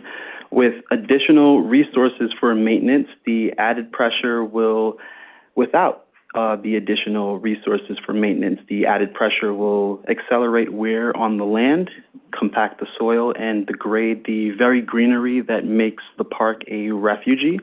Our team doesn't just talk about these terms and environmental justice concepts. My teams are actually the ones that kind of go in and do the green infrastructure and the planning in the winter and the implementation. So it's a lot of hours that goes into cleaning runoff, stormwater prevention, creating berms, rain gardens, and If the developers had graduated from the Green Team program or had the opportunity to join as teams, they would understand how much work goes into maintaining the green infrastructure there and maintaining the environment in Fort Greene Park. Specifically, the whole shade tolerance thing that got brought up. A lot of the projects they do are around pollinator gardens, and we know a lot of those pollinators are sun-dependent programs. Last thing I would say, if permitted, maybe 2 sentences. Yes, please just wrap up. Yes, indeed. We're not against growth. We're asking for responsible development that doesn't place the burden of environmental degradation on the most vulnerable here. Thank you. Thank you very much. Thank you for being with us. Okay, next up is Annalise Raymond Alam. Hello, my name is Annalise Raymond Alam. My law firm, Carter, Ledyard & Milburn, represents the Fort Greene Park Conservancy with regard to this application and the 395 Flatbush Avenue project.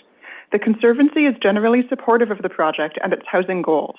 We disagree, however, that the draft environmental impact statement and its open space chapter meet the requirements of the State Environmental Quality Review Act. The DEIS properly concludes that the community falls dramatically short of the open space ratio called for by city policy and the Seeker Technical Manual. The community has only 0.76 acres of open space per 1,000 residents, which is far below the city's guideline of 2.5 acres per 1,000 residents. The DEIS properly concludes that the project will materially worsen the open space ratio by reducing it to 0.6 acres per 1,000 residents. The DEIS properly calls this result a significant adverse quantitative impact. What the lead agency and the DEIS get wrong is concluding that the open space impact is not significant because the project will create a small public open space and some tenant-only recreational spaces. There is no such concept in SECRA. Given the significant adverse impact, the lead agency and involved agencies, including this commission, are required to explore all feasible and prudent mitigation measures. The most practical and effective mitigation measure, representing the consensus of the Conservancy, Community Board 2, the Borough President, and the Council member, is to require the creation of a dedicated park and public space maintenance and operations fund to ensure that the little parkland that exists is optimally utilized and maintained. As seen in recent years, this centrally located area is likely to see continued housing development with no corresponding increase in parkland. Accordingly, the Commission should recommend the exploration of structures for this fund, such as the self-levy improvement district model, to ensure that what little parkland exists is optimally maintained over the long term. The mitigation we are proposing today is not novel. The Greater East Midtown rezoning recognized that the rezoning would have potential significant adverse impacts on public spaces, such as sidewalks and subway entrances. And so the rezoning included the creation of a public realm improvement fund for developers to pay into. The Hudson Yards rezoning resulted in the creation of the Hudson Park and Boulevard, and the city created a business improvement district with the specific purpose of maintaining the park there. Decades ago, the city created the Bryant Park Corporation and Union Square Partnership to maintain those parks in similarly open space-starved communities. Both the Community Board and Borough President have called on this commission and the city to create a park maintenance and operations fund for this community as a result of this project. On behalf of our client, we echo that request to the Commission. Great, thank you. Commissioner Sorio. Thank you, Chair. Just thank you for your testimony. Just a quick clarification. So, in a few words, can you just highlight where you think that the analysis is not meeting SECRA requirements? So it determines that there is a significant adverse quantitative impact because of the decrease in open space ratio, and then concludes that because of some tenant-only recreational spaces and because it creates its own small public open space, that therefore the open space impact is not significant. And we don't believe that SECRA allows you to decide that the quantitative impact is not significant for those reasons. So to make sure I understand what you're saying, you're challenging the qualitative analysis that follows the quantitative That's right. decrease? Okay, Yeah. Thank you for that. I appreciate that. Thank you. Thank you. Okay, and thanks to the Fort Greene Park Conservancy for all of your advocacy and work in that incredible public space, so thank you. Let's move on to Roy Fergus, followed by Susan Lunn, Eric Nielsen, and Regina Meyer, and that's who we have signed up for today. So when Mr. Fergus is ready. Roy is not in the Zoom. Okay. How about Susan Lunn here in the room? Okay, Ms. Lunn, welcome. Followed by Eric Nielsen, Regina Meyer, and if anybody is interested in being heard, now's a good time to sign up. Thank you. Second. Hello, my name is Susan. I've lived adjacent to downtown Brooklyn along Flatbush for the last 5 years. New York faces a staggering housing crisis. At a vacancy rate of 1.4%, demand for housing far outstrips supply, causing skyrocketing rents and rising housing costs. This project will not only provide 325 affordable homes, but over 1,200 new units are critical to help combat this crisis. More supply means that housing becomes more affordable. The lack of housing is what keeps prices high. During the Brooklyn CB2 meeting, a woman told the story of her mother who had lived in Fort Greene for 60 years and had been forcibly displaced as a result of soaring housing costs. People are being displaced. They can no longer afford to stay in New York or are being pushed to the far outer boroughs. Communities are being eroded, and the solution to that is that we need more homes, ideally in the neighborhoods where they have always lived.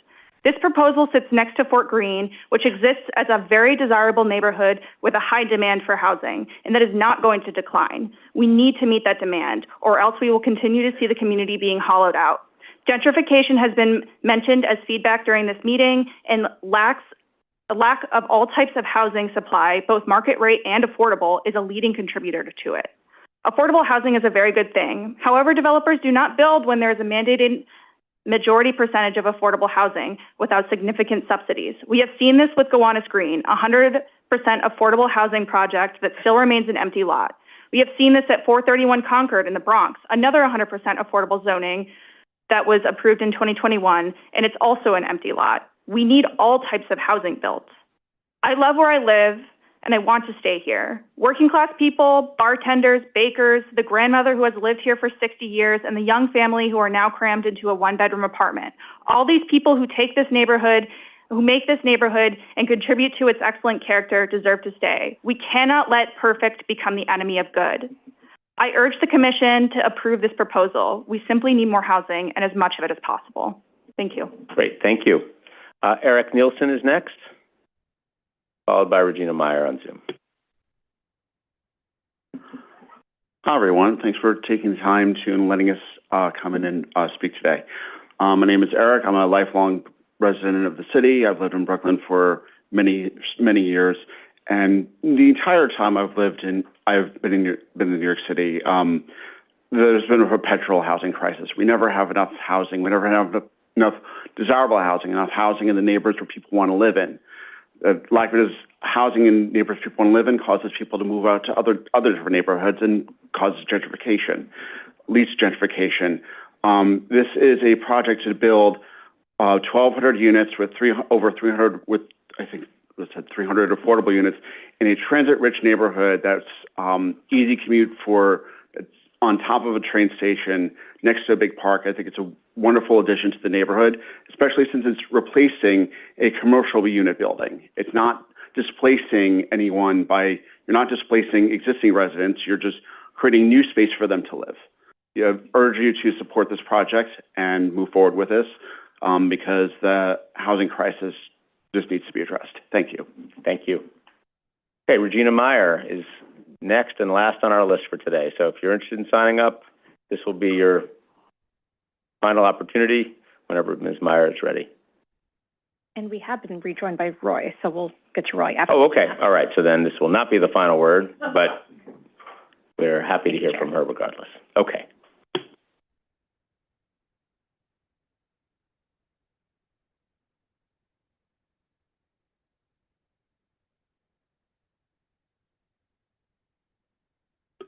Regina, you should be able to unmute.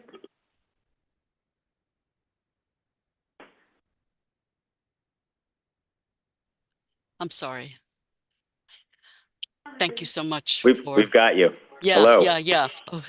Thank you so much and it's a pleasure to be here to all the members of the commission and the chair and members of the commission. My name is Regina Meyer. The president of the Downtown Brooklyn Partnership here in downtown Brooklyn. The partnership strongly supports the proposed redevelopment of 395 Flatbush Avenue. This project represents a very rare and timely opportunity to reimagine a prominent city-owned site that's sadly underperforming at the location of the crossroads of Flatbush Avenue and Fulton Street, one of our major great gateways. The proposal, as you heard, would bring over 1,200 new mixed-income units to the neighborhood, including 300 permanently affordable units over that. At a time of an acute housing shortage, New York City urgently needs projects just like this to promote affordable units and stability in our neighborhood. Beyond housing, this development will activate the streetscape with new retail, a landscaped public plaza, and much needed improvements to the DeKalb subway station. I think you know that the partnership as in its role as managing the business improvement districts is thrilled, especially with regard to the new public spaces, which we pledge, of course, to coordinate and work with the developer on in terms of maintenance and future success. We're also really in support of the clean energy items that the developer is putting forth as as development proceeds in downtown Brooklyn. This has been so important. All of these improvements address infrastructure needs that are critical to the long-term functionality and livability of our neighborhood, and they should also be meaningful considered during your review of the Euler process. Downtown Brooklyn has evolved into a truly mixed-use 24/7 district. Of course, laying the groundwork was all of your work 20 years ago, and this transformation has been a key site with thoughtful integration of housing, transit, open space, street-level activity. This is entirely consistent within that trajectory. We urge the Commission to consider the project's benefits and look forward, of course, to our continued engagement with this project as it moves forward. Thank you. Thank you, Regina. Good to see you. Yes, great to see all of you. Okay, let's move back. Who do we have, Madam Secretary? In Zoom, we have been rejoined by Roy Fergus. Mr. So Fergus. we'll promote Roy right now. And, great. Yep, he'll get 3 minutes.